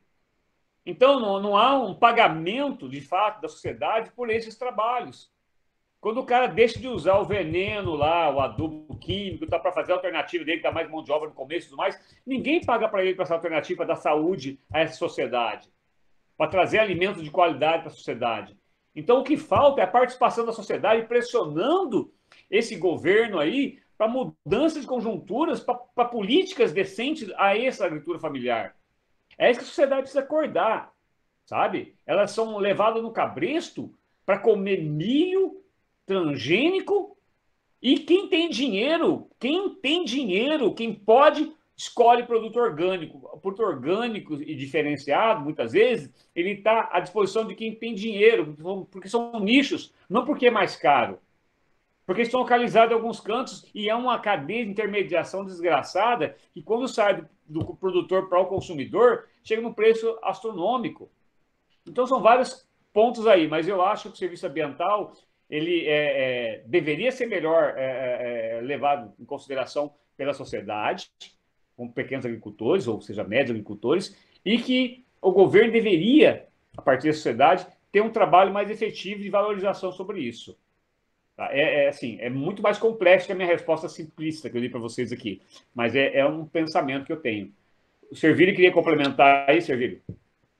Na verdade, eu queria só discordar um pouco do Jefferson, né? Quando ele disse que a sociedade não paga, né? Na verdade, a sociedade paga, né? Paga, verdade. E precisa você cobrar adequadamente, né? E hoje eu falava com o Jefferson de manhã, antes dessa palestra, né? Que ele deveria instituir uma organização para esse trabalho que ele desenvolve. E seria um momento oportuno já, né? Para vocês criarem uma organização que captasse recursos para esse trabalho que fosse feito. Então, o produtor, aquele que vai receber o serviço na ponta, né, obviamente que ele não vai pagar, mas a sociedade tem recurso e está disponível para pagar, está à disposição para pagar isso daí. E, na verdade, muitas delas têm que pagar, e essas que pagam, né, para esse tipo de trabalho, elas têm um reconhecimento muito grande a nível nacional e internacional, inclusive com valorização das suas ações na Bolsa de Valores, né? Então, muitas dessas empresas hoje, muitos institutos internacionais, né, elas são valorizadas quando desenvolvem algumas ações que disponibilizam recursos para isso. Então, algumas são provocadas a liberar recursos e outras disponibilizam dinheiro através de editais, né, para ações de política. Então, para que se faça um trabalho mais forte a nível de agrofloresta, é preciso de recursos para convencimento dessas pessoas que isso é um trabalho ideal. Obviamente que ninguém vai entrar num negócio se ele não tiver lucro, né? Mesmo o cooperativismo, qualquer negócio que seja, um agricultor hoje ele vai entrar se ele tiver lucro. Se for para ele entrar simplesmente por entrar, a menos que ele tenha um dinheiro, ele não vai entrar simplesmente por uma questão de romantismo ou por um idealismo. Ele precisa obter lucro e alguém tem que pagar. E, obviamente, que não vai ser o agricultor, vai ser as pessoas que estão na cidade, são os industriais que poluem, são essas outras pessoas que compram, que estão no comércio, somos nós que adquirimos os produtos que vamos pagar. Então, existem, sim, editais prontos para isso, né, para fomentar, para pagar as pessoas para fazer esse trabalho, né. Então, eu já proponho, né, se não tiver esse instituto, que vocês, a partir de hoje, já criem esse instituto, né. O Jefferson, como tem um nome muito reconhecido a nível de Brasil e até mundial, né? Ele pode encabeçar esse instituto, essa associação, como sendo uma associação que trabalhe com a agroecologia, a agrofloresta, né? E organizar essa instituição, eu trabalho com essa organização, posso auxiliar na elaboração disso, e a partir daí, então, vocês criarem e captarem recurso, né, para fazer esse trabalho educativo. Então, quem vai pagar não é o produtor e também não é o governo. O governo tem algumas políticas, sim, alguns editais que ele lança, mas não são todos, né? As empresas têm que lançar, elas são obrigadas até a lançar nos seus... Existe um dado contábil, né, que ela tem que demonstrar que ela é uma empresa socioambiental justo. Ela tem que apresentar um balanço socioambiental também, além dos balanços naturais que elas fornecem. Então, isso é muito valorizado e as empresas têm recursos que estão aí para fazer. Tem vários editais nesse sentido. Mas o que precisa é os institutos e vocês pedirem o dinheiro da forma certa para a pessoa certa. Pedindo da forma certa para a pessoa certa e para o projeto certo, o recurso existe. Ok? Legal. Essa é a contribuição, Jefferson. Eu acho muito boa essa ideia, e inclusive Obrigado. Eu já passo a palavra para o Ricardo Borsato, porque quando a gente cria trabalho, gera trabalho aqui, é para ele que a gente manda. Ele tem duas perguntas aqui para fazer. Se ele quiser fazer, acho que dá até para juntar as duas. E ele vai ficar incumbido disso aí, porque o trabalho, quando a gente gera trabalho, é ele que vai fazer. Então, se quiser fazer a pergunta aí, Ricardo. Não, eu tinha posto no chat para o Jefferson, né? Só pegar a opinião dele. Na verdade, eu vou aproveitar, já que você me deu a palavra, fazer as duas perguntas de uma vez e vou fazer um comentário também em cima da última fala, né? Da sua fala, uma coisa que eu brigo muito com o Alexandre. Mas a pergunta é, Jefferson, né? Nós estamos vendo um ataque. Primeira questão, nós vimos semana passada a Anatel lançando já uma chamada para ATER digital, né? Então, hoje, essa coisa de tocar, ver tal, isso tende, segundo aí os que estão na gestão da assistência técnica e extensão rural brasileira, desaparecer. Nós vamos ver pelo celular e manda mensagenzinha para o agricultor e tudo mais. Esse é o jeito que esse governo enxerga a assistência técnica e extensão rural. Então, eu queria saber a sua opinião sobre isso. E a segunda é a questão do estado de São Paulo. Você, quem é de outro estado talvez não saiba, nós aqui estamos com a PL 529, se eu não me engano, acho que é isso, o projeto de lei aqui do nosso excelentíssimo governador, que propõe a extinção do ITESP, né, Jefferson? Você deve estar acompanhando lá que a tua região é forte e tudo mais. E mais do que isso também faz aí um ataque às casas de agricultura no município e tal. Então, quer dizer, a extensão rural está sob ataque de todas as frentes e todas as escalas, né? Então, como é que você vê isso?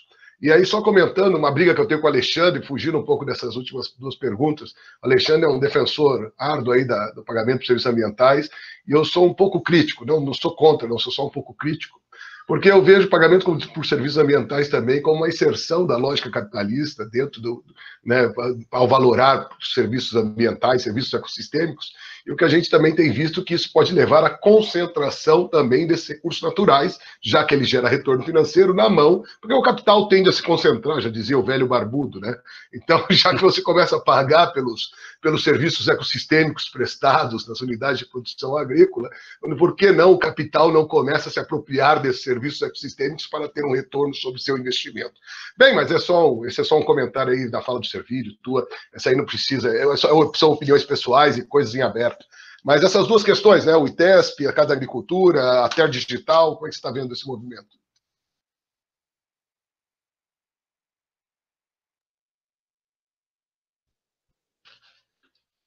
Jefferson, o seu som não está saindo.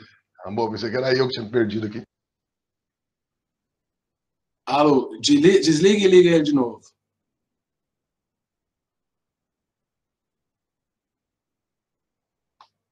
Acho que está meio ruim lá. Essa estratégia é boa, hein, cara? Eu gostei da estratégia. Eu vou começar a usar também. Quando a pergunta for meio difícil, já desculpa, viu, Jefferson?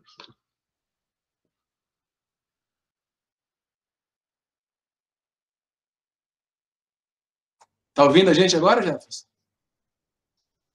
Você tá ouvindo? Pera aí, vou desativar. Não. Vê se eu...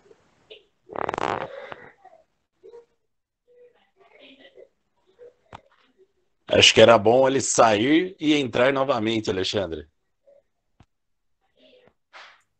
Tenta então sair e entrar novamente, Jefferson.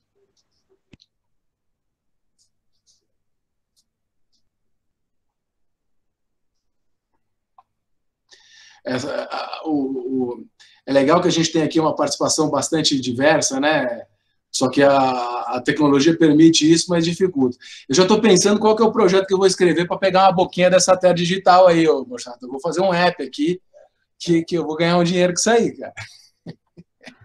Vamos juntos. Esse negócio de ir muito para campo, tem pernilongo, pica, dá muito trabalho, né? O negócio de ficar no ar-condicionado, mandando zap, é melhor mesmo, eu acho. Viu? Tenta, Jefferson, fechar toda a janela do seu navegador e entrar de novo. Eu te mando o endereço, você tem aí, né? Não, mas você sabe que o... Quer que eu te mande o endereço? Tem o Madeira Legal, e a Jaque também, a Jaque que está aí, ela trabalhou também com um app, né, que seleciona árvores, espécies de árvores para colocar no silvio pastoril. De certa maneira, é uma assistência técnica, né? Não é uma assistência técnica dos modelos atuais, né? Eu já estou querendo fazer um projeto aí, cara. Gostei dessa ideia. Nem no modelo proposto pelo Jefferson. Nem no modelo proposto pelo Jefferson.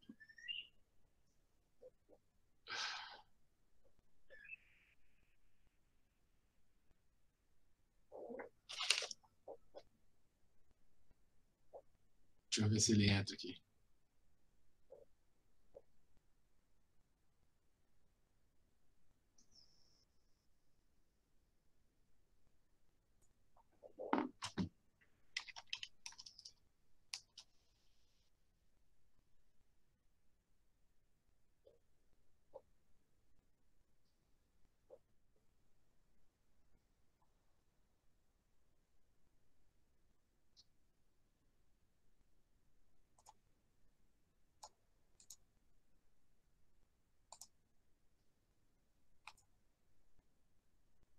Acho que ele está com dificuldade lá.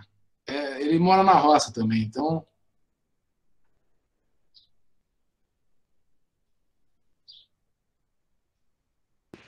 Voltou. E aí, voltei? Opa! Beleza. Mas agora, quando surgir uma pergunta difícil, eu vou dar essa deixa aí. Vamos lá. Eu acho que a questão de extensão digital, né, que eles dizem aí, assistência técnica digital, ela pode ser um complemento ao que se tem hoje, que o que se tem hoje, não, que se desejaria ter hoje aí no sistema tradicional, né, de visita e tal. Esse complemento, tecnologia está à disposição, seria muito bacana ter isso.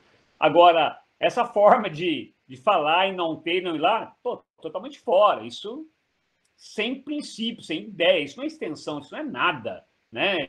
Do que a gente fala de extensão rural. Está longe de ser e é uma forma de ausência maior ainda do que vem tendo, né, enquanto extensão rural no mundo, né, que a gente está vendo acontecer, e não só aqui no Brasil, vários países também estão perdendo isso.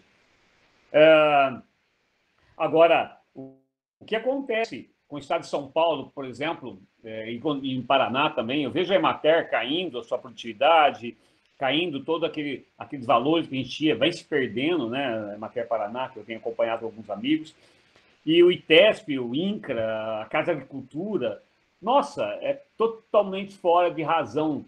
Mas isso é uma estratégia que vocês possam entender assim. A Casa de Agricultura, há tempos, já foi fabuloso, né? A Casa de Agricultura, me lembro de tempos predominantemente aí, lá para os anos 80, né? Agricultura bastante pulsante. Ela veio perdendo com o tempo isso.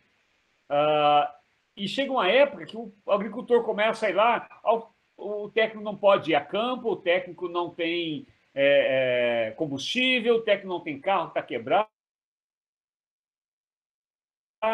ou às vezes não tem semente, não tem aquilo, e as coisas vão aos poucos sumindo, comendo pelas beiradas, igual o mineiro fala, vai sumindo. E aí chega uma época que o agricultor fala, vai acabar, que bom, já não funciona mesmo. Então que acabe logo, então tem o apoio dele, por quê? Porque já não funcionava, mas vem a tempo o pessoal corroendo isso. E a mesma coisa com outros órgãos que vão acontecendo aí. Por exemplo, o ITESP, né? A Fundação ITESP, que dá uma assessoria fantástica para os agricultores, claro, com bastante limitância, e precisa melhorar muita coisa, mas está presente ali para os quilombolas, agricultores de alternativos, diversos. Com a extinção disso vai acontecer o quê? Como é que a sociedade permite isso? Como é que a sociedade fica calada, não entendendo que a maior parte do que está na mesa do agricultor deriva ali da agricultura familiar? Isso não nasce dos campos de soja e do campos de milho, o que você come na sua casa no dia a dia. Vem dos pequenos e médios agricultores. E a sociedade passivamente vê isso acontecer e deixa, né? Nós, enquanto sociedade, temos que nos alertar, temos que ir atrás, mudar isso, temos que brigar. temos que ir para a rua, bater panela, que seja, né? Hoje todo mundo está em casa batendo panela, que faça isso. Uma luta muito digna, né? Pela assistência técnica e extensão rural desse país.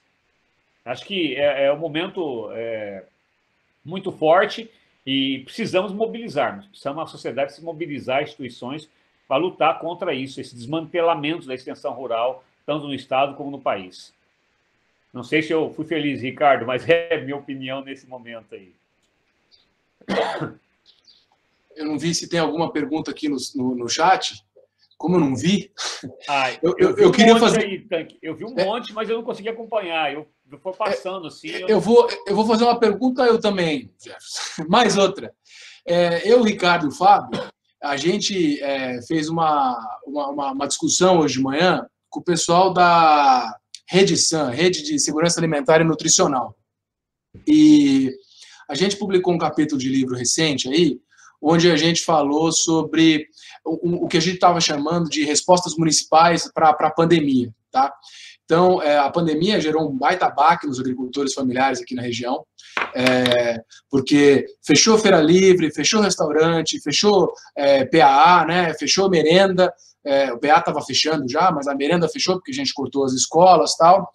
Então, aí eles ficaram meio desamparados e, ao mesmo tempo, a gente teve um agravamento do problema de segurança alimentar e nutricional, que essas pessoas que estão em situação de vulnerabilidade são, muitas delas, agricultores também. E aí, alguns municípios aqui da região, eles desenvolveram o que a gente chamou de PA emergencial, né? Alguns chamaram de PA emergencial, vários nomes. Então, PA numa escala municipal. E o que foi muito importante para eles desenvolverem essas ferramentas municipais foi o conhecimento, a bagagem que eles tinham e os arranjos institucionais que eles tinham do PA federal. Tá? Então, assim, às vezes a cooperativa não estava em dia porque não tinha feito eleição para secretário, eleição para presidente, não tinha pago os tributos, mas aí o município deu uma rebolada aí para ver se conseguia comprar mesmo assim, e conseguiu comprar mesmo assim, mesmo com as organizações não estarem muito organizadas, não estarem muito corretas, vamos dizer assim, e o que dificulta para o PA federal. E eu achei muito interessante o que você falou sobre a questão de a organização no acampamento versus a organização no assentamento, né? Principalmente para tentar entender.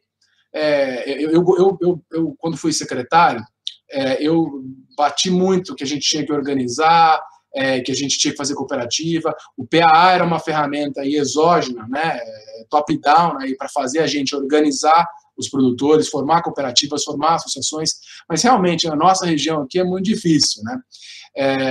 Lá no sul é facinho, você junta os agricultores, já formam com 2 associações, CNPJ, já sai com CNPJ, com tudo feito e tal, em 10 minutos, né? Ou mais ou menos, né, Servilho? Que o Paraná é meio sul-sudeste. De qualquer maneira, eu acho que é um pouco mais fácil lá, Servilho. Então, assim, eu queria saber o que você acha que é o grande promotor dessa organização no assentamento, né? Você comentou algumas coisas que podem quebrar essa organização, mas que tipo de ferramentas você acha? Lógico, a bandeira vermelha tremulando, você o tempo todo com essa política de educação política, inclusive, né? É difícil da gente fazer fora daquela situação. Mas será que tem alguma coisa que a gente possa aprender para organizar essa população e para tentar aprender aí? Não sei se o Ricardo quer completar alguma coisa, se ele tem, porque a gente discutiu isso bastante hoje de manhã. Você tem algum comentário, Jefferson, sobre isso? Então, Alexandre, eu tenho uma visão assim, há um erro muito grande em cooperativa, formação de cooperativa, associação, porque a gente usa o mecanismo de criar uma associação para organizar, e criar uma cooperativa para organizar. E não é assim que a coisa deve ser. A cooperativa, a associação, ela é fruto da organização, entende? Quando você cria a associação para organizar, você tem um estabelecimento que a meta é a associação, entende? Não é o problema do agricultor, não é a diversidade de problemas que ele tem. Então, isso é uma coisa que a gente tem que entender um pouco melhor, até para poder ter sucesso nessa organização. Há uma diferença bastante latente, eu acho, com relação a organizações do Sul e as nossas aqui para cima, alguns setores. Porque, eu falo para o pessoal isso, a formação lá no sul das pessoas, elas vêm aí de alguns países, né, que passaram por 2 guerras mundiais, muitas vezes, né? E eles foram obrigados a se organizar de certa maneira. A organização para eles é uma coisa muito, muito próxima. Eles tiveram que se juntar, se associar para sobreviver. Então, a colaboração é uma coisa muito presente. Ô Jefferson, pela ordem. Tá, entre vizinhos e todos, né? Você tem uma organização muito presente. E isso, às vezes, é mais fácil numa situação. Quando nós temos um grupo aqui para cima, o individualismo é muito, muito mais, é o meu, né? E até a frustração de algumas cooperativas no passado que criaram as pessoas. Eu vi falar não que ele é organizador de cooperativa. Não. Então, aí, você tem essa coisa muito intrínseca no ser, certo? Primeira coisa é isso, que eu vejo como dificuldade e potenciais, né? Mais fácil.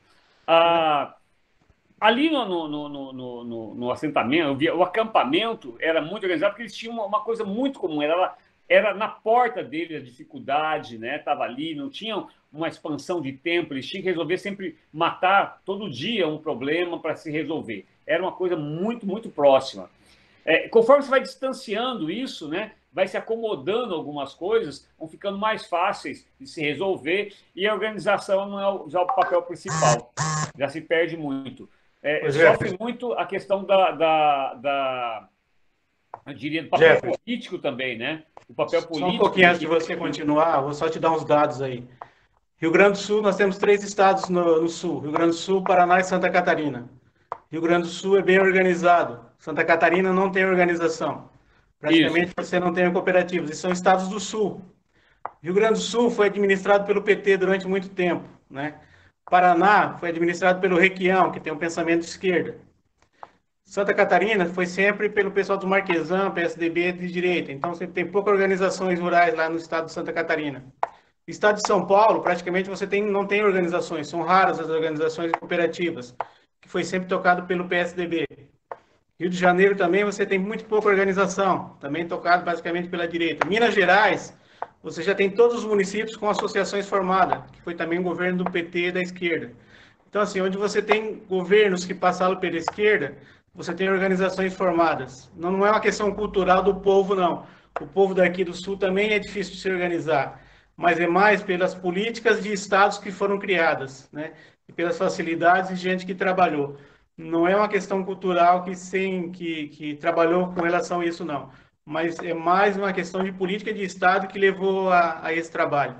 E as pessoas trabalham cooperativismo se isso for bom para elas. Se não for bom, não existe essa ideia de que, olha, o cooperativismo é porque lá trabalhou, isso aconteceu.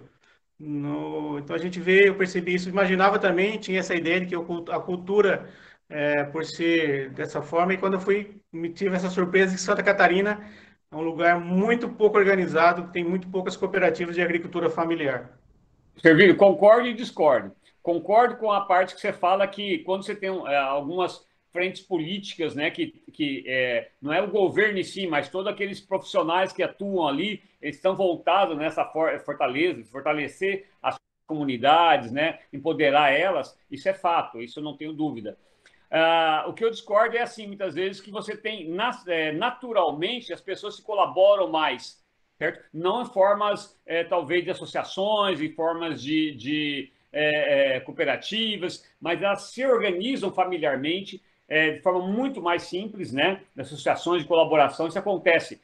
Você tem ali o processo de, como é que chama?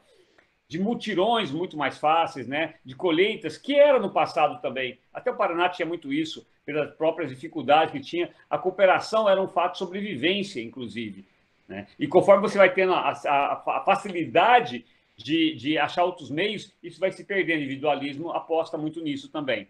Mas não tenho dúvida que quando você tem uma política que ela voltando a empoderar os pequenos e as comunidades, no fortalecimento disso, isso é fato, está aí para quem quiser ver, qualquer governo que queira trabalhar isso, você enxerga muito bem esse empoderamento das famílias, né? Isso é fato. Mas ainda eu acho uma coisa importante, que é quando você trabalha com eles, Tanque, o valor do que você está propondo para eles. Quando a gente vai com a proposta de resolver um problema do leite, Eu acho que é muito simplista a colaboração pro leite. Quando você vai lá, vamos resolver uma associação para resolver o problema do leite ou o problema da estrada, entende? Isso só quando ele se mata, a coisa perde, a associação perde seu valor porque ela organizou aquilo e morreu. Uma organização de cooperativa ela tem que ser muito mais ampla, a sua visão, o seu trabalho, o seu fortalecimento político, né, dentro da região que trabalha, que ela sobrevive. Tem que trabalhar educação, saúde, bem-estar. Para isso, deveria ser uma organização mais completa.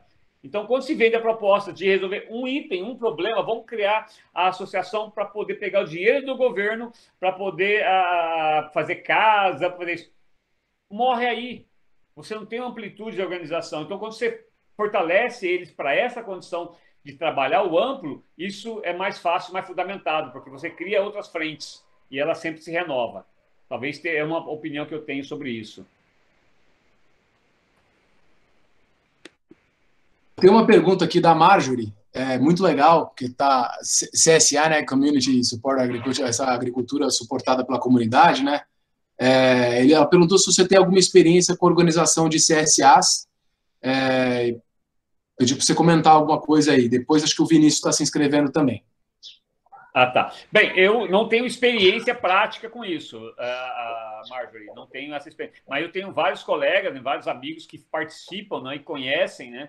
Eu acho que é uma atividade de bastante sucesso, né? Acho que ela tem muito por melhorar, tem muito para se adaptar a algumas condições. Eu acredito muito nas cestas agroecológicas, orgânicas que sejam, né? Porque ela, não na questão da cesta só, mas na conexão que faz entre o produtor e o consumidor. Eu montei um processo de cesta agroecológica no Pontal Paranapanema, lá no início, quando estava no IP, com os agricultores produzindo, a gente fazia entrega, inclusive, dessas cestas na comunidade. E vocês acham interessante é o seguinte, o pessoal não comprava a cesta e gostava para arrebentar, não é porque ela era ecológica, não é porque ela era social, não porque ela era orgânica. Eles não compravam a cesta e gostavam, é porque ela era barata e era farta, entende? Então, isso é o primeiro. Os outros atributos ela vai conhecendo no decorrer. Ela vai conhecendo isso, como é que ela vai se estabelecendo. Ela vai valorizando esses outros valores agregados. Tá? Ela começa a ter o contato com o agricultor. Ela começa a falar assim, poxa, o senhor produz, por exemplo, lá jiló? Ah, não produzo, mas vou produzir para a senhora que a senhora gosta. Começa a estabelecer uma conexão entre as pessoas. E quantos cabem? Cabem muitos. Essa é a diferença do processo quando você vai produzir um dado elemento. Vamos produzir, por exemplo, algum tipo de fungo aí, um shiitake. Vamos produzir shiitake, é um negócio legal e tal. Mas quantos cabem? Né? 10, 20, 30, 40 produtores? E os 400, os 500, os 600 que estão por aí? Como é que eles vão adotar isso? Vai abarrotar o processo produtivo, o preço vai cair lá embaixo. Então, a conexão entre agricultor, diminuição de energia, gasto, tal, de ir para o SEAS e voltar, você criar essa conexão é o melhor processo. Não estou falando por ser orgânico, agroecológico, não, é conexão. Tá? Essa conexão é o que nós devemos implementar primeiro. Se ela vai ser ecológica, se ela vai ser orgânica, se ela vai ser... Isso é uma agregação que pode ser... Mas conectar o agricultor ao cliente final é maravilhoso. Seria isso que deveríamos procurar.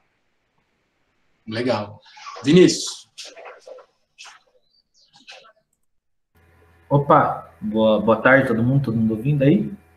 Vai lá, Vinícius.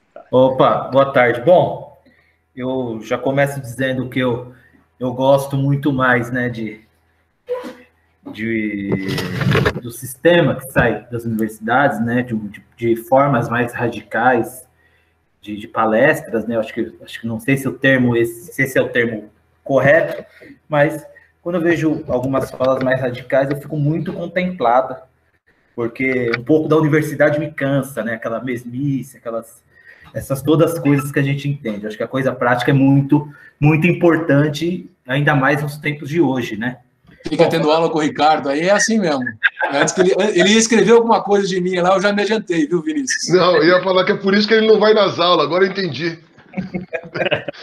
Mais ou menos. Fique cansado. Ele.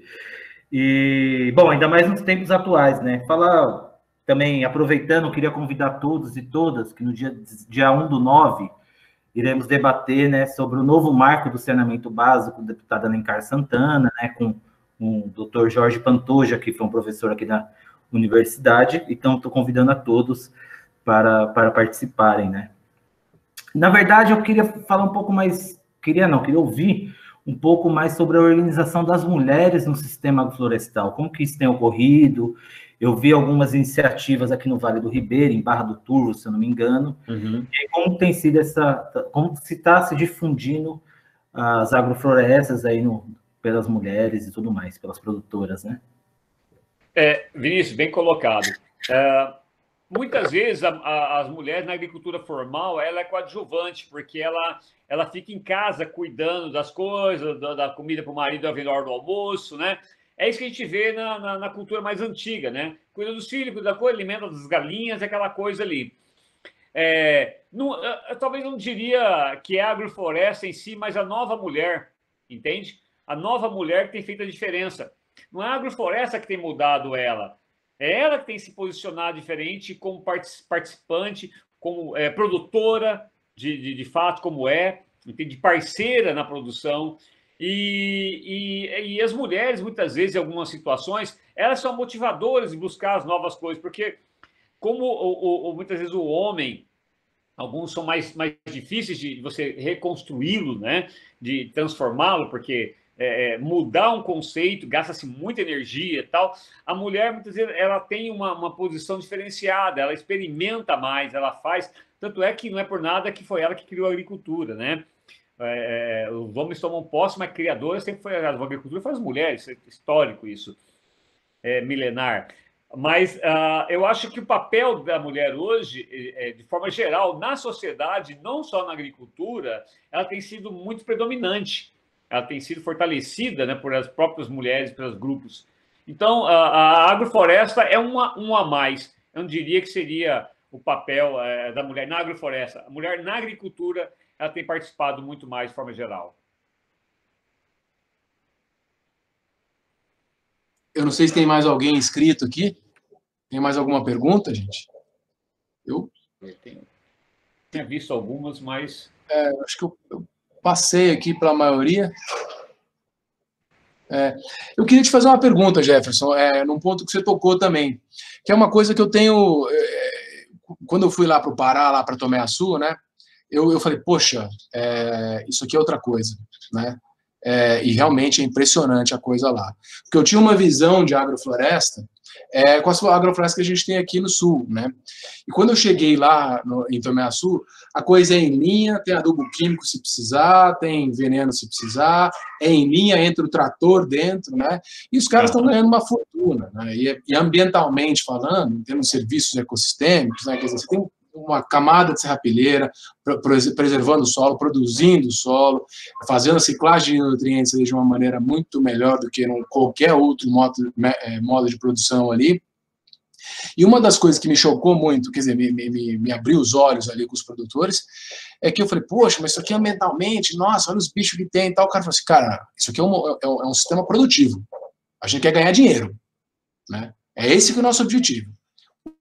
O lateral é o meio ambiente, mas a gente quer ganhar dinheiro. Tanto é que até eles vendem o açaí deles, está escrito lá, produto da floresta. Ele falou assim, não, o produto da floresta é o ribeirinho que coleta. Ele é orgânico, o nosso não é.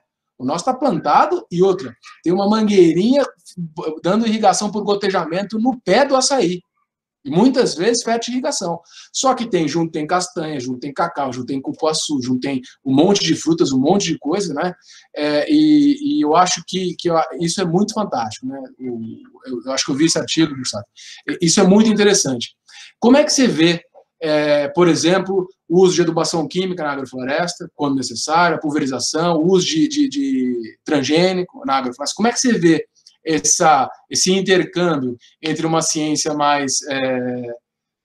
entre uma agricultura, sei lá, mais tecnificada do ponto de vista desse tipo de tecnologia e a agricultura também superada, que é a agrofloresta, mas com outro tipo de tecnologia. Como que você vê isso aí, Jefferson? Boa pergunta, Alexandre.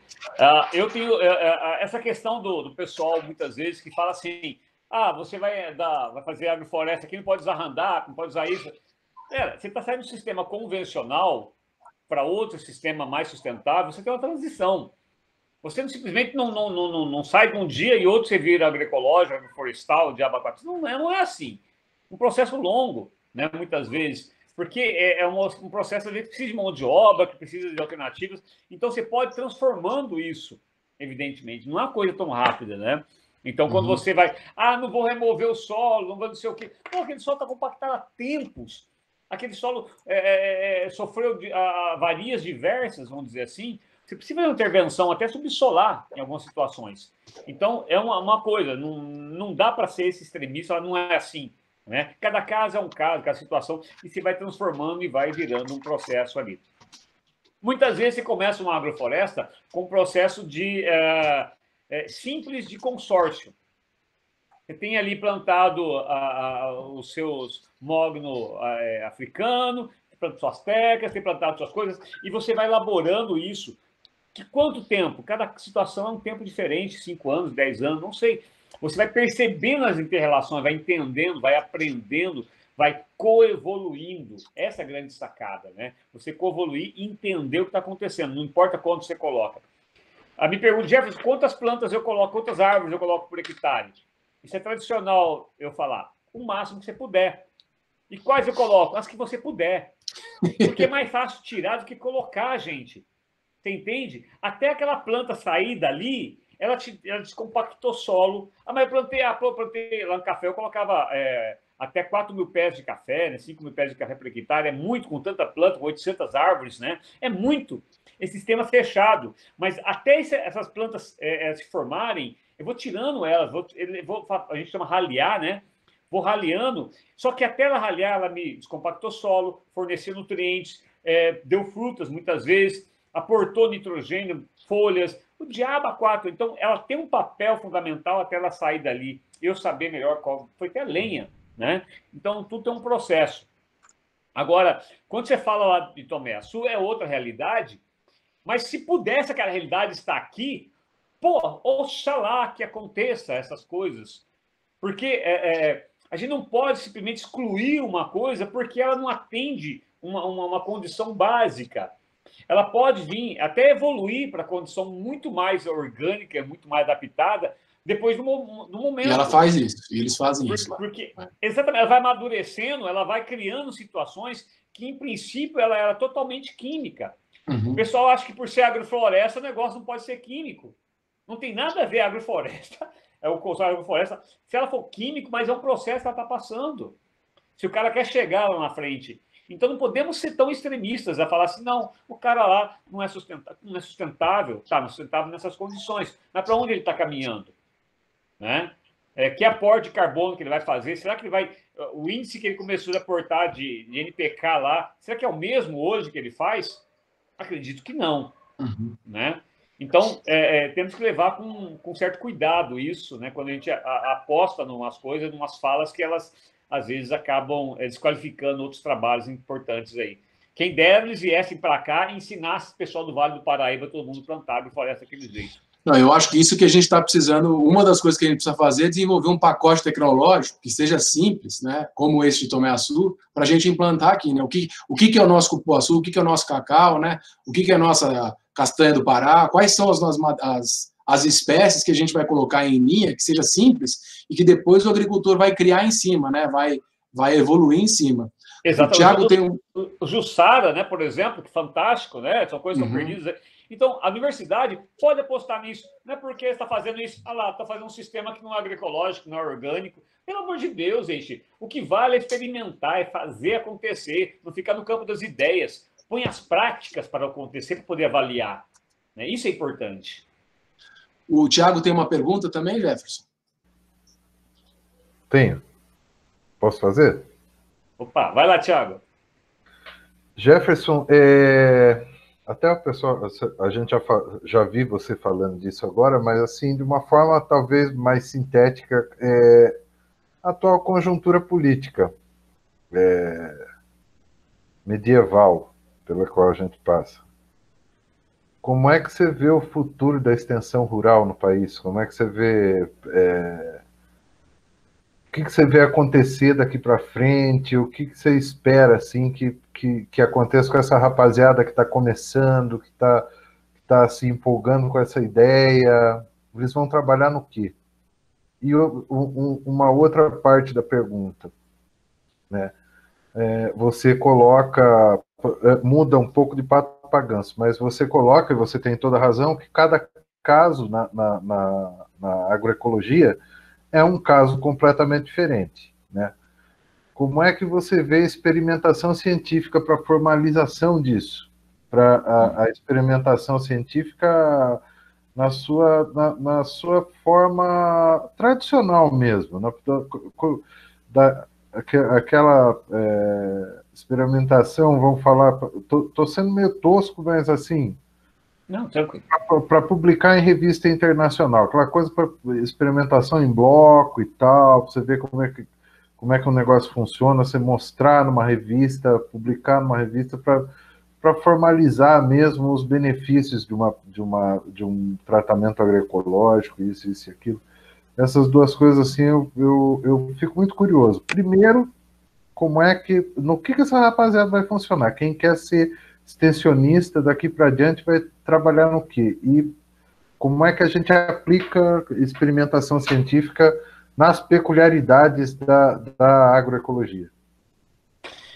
Tiago, você faz uma pergunta danada daquela, né? Dizer assim, nesse atual cenário que a gente acredita que nada pode piorar e as coisas só pioram, né? Esse difícil, aí me vem uma situação pessimista, sabe? Enquanto a sociedade não consegue, a sociedade de forma geral não consegue entender o que está acontecendo, não consegue enxergar o tamanho das perdas que nós estamos tendo de tantos anos de conquistas, né? Coisas elementares. Vai se comprar um outro satélite porque o que está aí já funciona, mas não me serve. Né? Funciona para tudo, mas não me serve porque eu não quero e coisas assim. E a sociedade se cala, simplesmente. É pessimista. É totalmente pessimista a situação de um futuro que eu penso essa sociedade se continuar calada para isso. É pessimista. Então, nós precisamos o quê? Formar blocos, vou chamar, formar núcleos de pessoas que tenham posições contrárias a essa e sejam células capazes de contaminar aonde elas estão, nas suas casas, sabe, nos seus grupos, contaminar as pessoas para pensar diferente, para poder enxergar as coisas que estão acontecendo, o tamanho de desmando nesse país que está tendo, em todos os níveis, sabe? E o agricultor é aquele que está ali desorganizado, porque quando ele se organiza, ele é MST, mas com terra, né? É aquela coisa, qualquer organização rural que se organizar, ele é MST, então ele não se organiza mais, a sociedade fica olhando torto para ele, porque ele tem uma bandeira vermelha, né? Então, nós precisamos fazer o quê? Precisamos que os núcleos, né, sejam formados. Nós, cidadãos, agora cidadão de bem, né, como falar isso, pessoas que estamos na luta, formar as pessoas. É nosso papel, formar formadores aí. Então, acredito que essa é a única situação, sabe? Porque a extensão rural como está, cada vez mais ela vai ser particular, privada. O governo vai se abster disso, tirar do seu cunho de garantias, da extensão para o agricultor. E ele vai se calar, vai ser pior. Né? Esse é o cenário que eu vejo, bem calamitoso. E quanto ao caso de a gente publicar em revista Qualis aí, né? Olha, tem uma publicação que eu até sugiro para vocês verem depois com a Ivete, o John e outras pessoas aí que a gente publicou, falando da suficiência alimentar. Rapaz, foi um trabalho para isso correr, ficamos quase um ano aí. Olha o peso dessas pessoas que estão nessa revista, que está fazendo. E nada mais falando que já acontece, né? Fala sobre suficiência alimentar, o papel dos sistemas agroflorestais, da floresta em si. E não foi fácil, tá? Por quê? Porque você replicar isso em condições diferenciadas é uma outra linguagem, né? Você pegar aquela condição e falar, se fizer isso, beleza. Mas aqui você tem um fator que muda completamente, assim, não se aplica igual. Né? Então, justamente por isso que eu pergunto para você. Porque eu vou te dar o exemplo. Eu estava ano passado na casa do meu irmão mais novo, que é sociólogo. E eu estava meio na flauta. Estava sem muita coisa para fazer. Eu puxei um livro da prateleira e falei, olha que legal, Paul Feyerabend. E o Paul Feyerabend trata dos diferentes saberes, do conhecimento da ciência praticada de uma forma um pouco diferente da cartesiana e etc. Comecei a discutir com ele sobre isso. Falar, olha a importância disso para a gente tratar de temas que não são convencionais. Ele falou, pois é, mas a gente está tendo que comprovar que a Terra é redonda. Como é que nós vamos fazer para chegar nesse tipo de discussão? Tá aí, Thiago. Tá aí a coisa. Você vê como é que chega ao ponto? Como é que eu vou falar de situações que elas mudam? Eu vou falar em fungos e bactérias que são diversos, né? Que se comportam de maneiras diferenciadas, em momentos diferenciados também, tá? Que dão respostas diferenciadas. Alguns valores são claros, a gente consegue. Eu penso, assim, que a universidade, ela tem que, para garantir, ela tem que buscar elementos que são replicáveis, não tenha dúvida, fósforo total, vamos liberar com tal isso, vamos criar esse cenário, vamos buscar isso, plantar essas sementes, para que através disso, de uma forma indireta, nós consigamos as mudanças que queremos, porque às vezes a gente vai falar de biodiversidade tratando de um único elemento ali, mas é o caminho que nós temos, infelizmente, né? Para falar do fósforo total que vai ser liberado, mas no contexto da biodiversidade que está em cima. Exato. É estratégia de luta. Exato. Então, vamos ter que partir para isso, Thiago. É a forma de sermos mais coesos nessas coisas, né? Thiago. O Serviro, eu vou pedir licença, porque, na verdade, depois eu vou querer o seu contato, Serviro, porque nós vamos tocar essa ideia para frente. Eu queria pedir licença, a sua ideia lá de montar uma organização aí. Nós estamos precisando mesmo desenvolver um modelo de agrofloresta adequado para a nossa região, né? Quer dizer, o Vale do Ribeira tem alguns modelos agroflorestais centrados na banana e no palmito como carro-chefe ali. Eu acho que eles estão anos-luz da gente, mas quando a gente sobe a serra e entra aqui no Alto Paranapanema, às vezes a gente fica tentando replicar um modelo agroecológico de outros lugares aqui e a gente tem características muito particulares. Talvez com castanhas, né? Aqui tem gente que produz castanha, tem gente que produz frutas temperadas. A gente tem que desenvolver, acho que, um modelo nosso aqui, né? Lá em Tomé-Açu eles têm o que eles chamam de SAFTA, né? Sistema Agroflorestal de Tomé-Açu. Desenvolveram ali, aí o pessoal da Amazônia chama o seu Mitinori, todo mundo ali que tem... inclusive, eu acho que é uma coisa muito engraçada. No Congresso de Agroecologia lá de Curitiba, perguntaram para o Miguel Thierry qual que era a solução da agrofloresta, da agroecologia para grande escala. E ele falou, não foi feita para isso. E Tomé-Açu está aí para provar que ele está errado. Né? Lá você tem agrofloresta de 600 hectares, de 400 hectares, tem várias, né? Não é uma, duas. Né? É raro você ter uma agrofloresta de 16, 40 hectares, lógico que você tem todo um sistema que permite isso, inclusive com mão de obra demandante, etc. Mas também tem maquinário, parceria com os japoneses ali para maquinário, tem uma série de características. Mas eu falei para o Jefferson que eu ia cortar no final, né? O papo está ótimo, como sempre. Porque eu preciso cortar com 4 horas, né? Nossa, tá. Então já estamos chegando aqui nas 4 horas, senão também eu sofro aqui as consequências. Então eu reitero que a gente quero conversar, Silvio, para a gente ver se a gente monta essa instituição, desenvolve, principalmente focando aqui no nosso território, como a gente tem um campus que é uma fazenda, a gente tem espaço para fazer alguns experimentos lá, tem agrônomos, o Ricardo está aí, o Gustavo acabou de sair, teve que sair, mas também é gente que trabalha, o Henrique, todo mundo trabalha com agrofloresta lá, a gente tem vontade, tem esse conhecimento de vocês é extremamente importante, né? Eu gostaria também de reforçar o convite para todo mundo que está aqui, para a palestra da professora Maria Tereza, que vai ser no 9 de setembro, às 14 horas.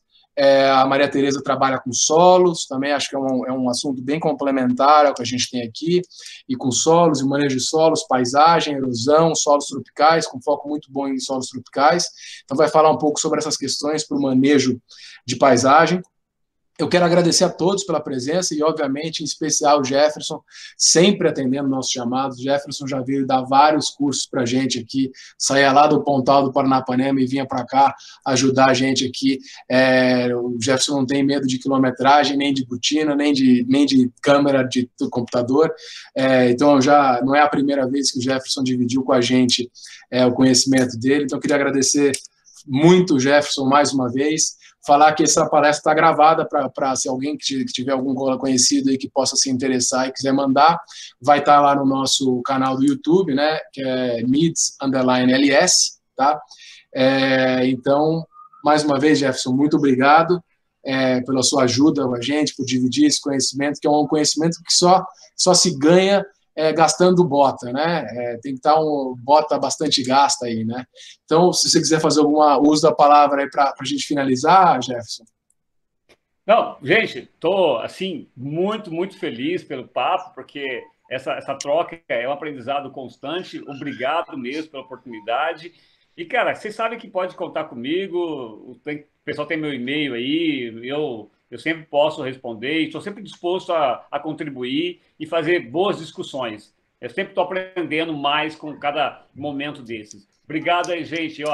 E vamos junto aí que a gente precisa mudar esse contexto, hein? Legal, muito obrigado pela participação, Jefferson. Vai ter lá no YouTube também, quem quiser botar comentários, a gente continuar a discussão lá nos comentários do YouTube. Bora lá. E vamos manter o contato. Jefferson, muito obrigado aí, viu? Valeu, gente. Até mais.